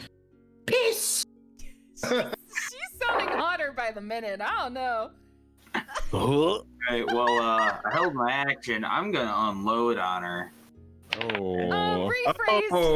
Okay. I'm going to use all of my action to beat the ever-loving shit out of her. Okay. Okay. Because when you say you're about to unload on her, Fortunately, you have after Edgar, you have a Don't turn worry about after it. that. So We'll tell you when you're older. All right. Gosh dang it, woman. I rolled a 21. okay, that hits. Okay, cool. I rolled 2 6s plus my 4, so that is 16 on the first one. Okay. All right. 1, 2, 3, 4, 5, 6, 7, 8, 9, 10, 11, 12, 13, 14, 15, 16. All right. And then that's worse. That's a 15 to hit. No, does not hit. She's looking worse for wear. A 15 doesn't Alright. hit. No. I hate it. Okay. Well, that was me holding my action, and then because she attacked me. Yeah, I think that Corvin was holding an action as Yes, well. Corvin was holding the spell of Tasha's hideous laughter. Okay. Hey Gertrude. Yes. I That's not hate how you. Gertrude sounds. No, I'm talking. Oh, I didn't want a hag to do this, but and then I waved the feather at her, and I need you to do a wisdom saving throw, my friend. I've seen many feathers in my day. I'm wise enough to avoid them. And she does, I assume. It's a 20. It's a 20, yeah, 20. Oh, so when I did Toll the Dead, it failed, but when I try to do the spell that incapacitates her, she succeeds. I know my feathers. How do you know your feathers, Gertrude? That's all right. I got another. Because I pluck them off of little birdies. Don't worry, Oh. Gary. Do you And then that's the end of my prepared action, and then Edgar starts flying around her and flapping his wings and being loud. So Okay. easy to Edgar help. doesn't like the feather speak. Squeeze, scrap. Now, a person who isn't having aid used on them, like Caldus, will get advantage on his next attack against her. And that's the end of our things. Okay. I didn't So- prepare anything for Leandros.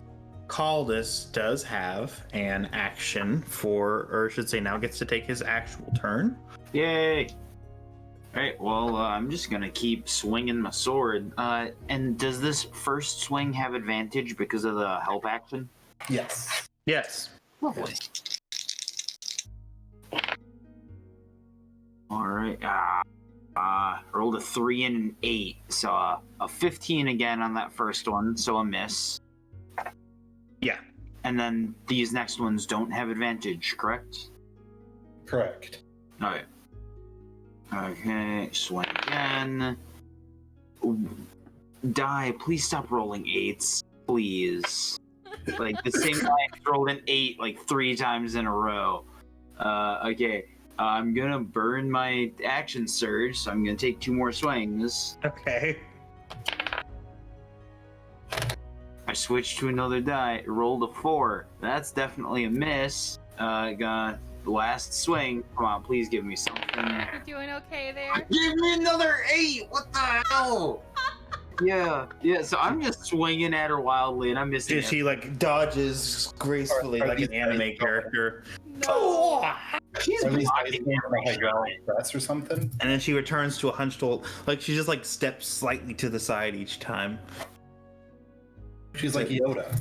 Oh my gosh, It's it's like Vegeta Yoda. in me. Like Oh my the way God. Yoda probably would be, and not the way he is in Attack of the Clones. We don't talk about So- that. Don't bring that up now. Attack of the Don't. Clones is a good movie if it isn't a Star Wars movie. It's one of those things.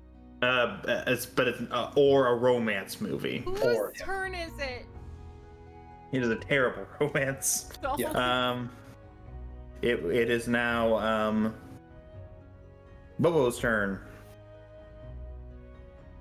Okay. And she is visible now, right? Yes. Okay. I'm gonna go up. Okay. I'm gonna bop her. 5, 10, 15. Okay, so you're in front of Colette, to the upper right of Caldus, lower right of Mew, lower left of Corvin. To give you an idea of where you are. Yeah, kind of like that. You bop her. So roll. Bop it. That is a 24 to hit. Yes, it does.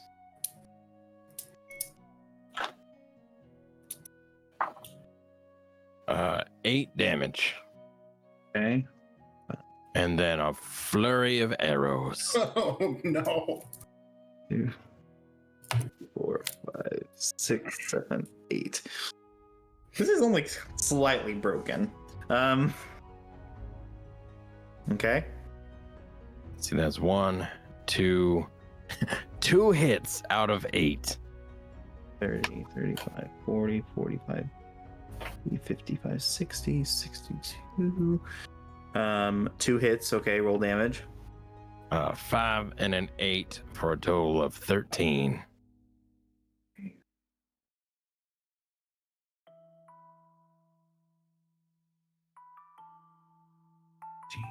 One, 5, 10, 15, 20, 25, 30, 35, 40, 45, 50, 60, 65, 70, 75. She's looking real bad. Remember, we don't want to kill her. But she's loving it. Uh, I don't trust like that. You know what? As a bonus action, let's go ahead and do my bite attack. Okay.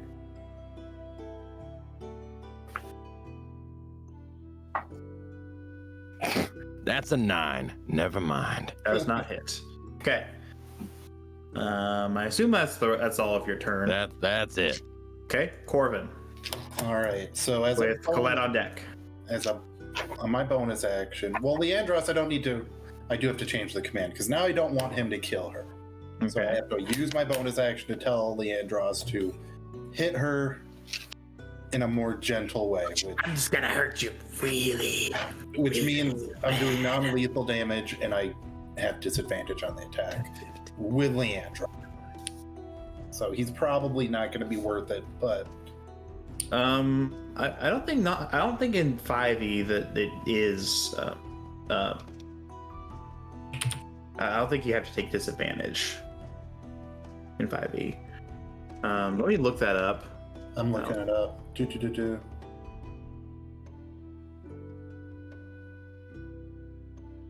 I think we've come across this before already. An attacker reduces a creature to 0 hit points with a melee attack. May choose to knock him out. It has to be a melee attack. Can't use you can't shoot them or cast spells on them. Well, geez, this game is a lot nicer. Well, yeah, fine. We're just gonna. Then I told him to kill her earlier, so I still have to use my bonus action to tell him not to kill her. Okay. So, I'm gonna put up a webcam just for my die. It's a bone die, so it's got to have some evil magics in it. That's probably true. So I got another dirty 20, but don't worry, 'cause my D6, as we found, likes to roll ones. So no, it's because it's a bone die. It's probably not the most balanced. Well, it's 7 damage. That's probably almost as good as you could possibly do. Mm-hmm. 1, 2, 3, 4, 5, 6, 7, 10, 15, 20, 25. This is all jumbled. 10, 15, 20, 25, 30, 35, 40, 45, 50, 55, 60, 65, 70, 75, 80. Okay, how do you want to do this? Oh, Leandros just walks up and bops her on the head with his hilt of his sword, the pommel, and knocks her out. Oh! And then he turns around and gives everyone See that one coming? She falls. I didn't see that coming either. It was literally exactly enough damage to knock her out. Oh my Hell God. yeah. Okay, someone get the rope. Let's tie her up. I have rope.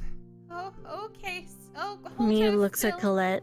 Is this part of the persuasion process? Don't worry about it, Mew. Just look the other way. Because Corvin is a really nasty boy, he wants to search her for 2 things. 1, any spell scrolls she might have on her. 2, enough skeletons to make up a humanoid-sized skeleton. Okay, so she has just 3 femurs as armor. So That's an extra femur, so there we go. One of those femurs can be part of an arm, because you don't need the whole skeleton. You just need enough to kind of magic your way into a skeleton. Okay, so she has 2 femurs, I should say. 3 doesn't really make any sense. She has a tibia, Okay. 2 tibias that are basically acting as shin guards. Okay. She has 4 ribs of varying origin that are acting to guard her as a plate of sorts. Not wearing any skull armor because she wants you to see her beautiful face. And 2 scapulae. So shoulder blades.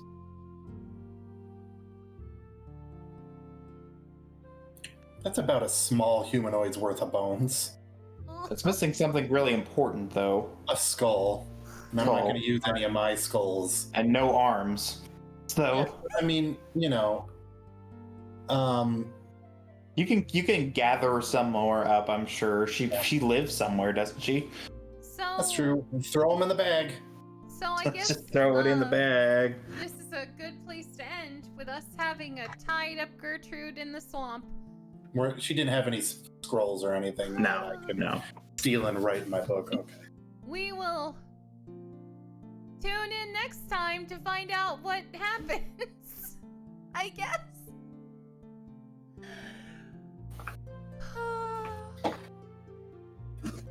It's an interesting adventure, y'all. That's definitely one word for it, for sure. I am so mad at my dice right now. I'm just upset we couldn't seduce her, you know? We tried. You need dice made out of dead water buffalo, like I do. I got a picture of them somewhere. These fuckers are huge. The D20 is like 3 times the size of a normal D20. But everyone, thank you so much for being on the show. Once again, please check out Beard Princess, Woody Mitchie, and Roll the Roll.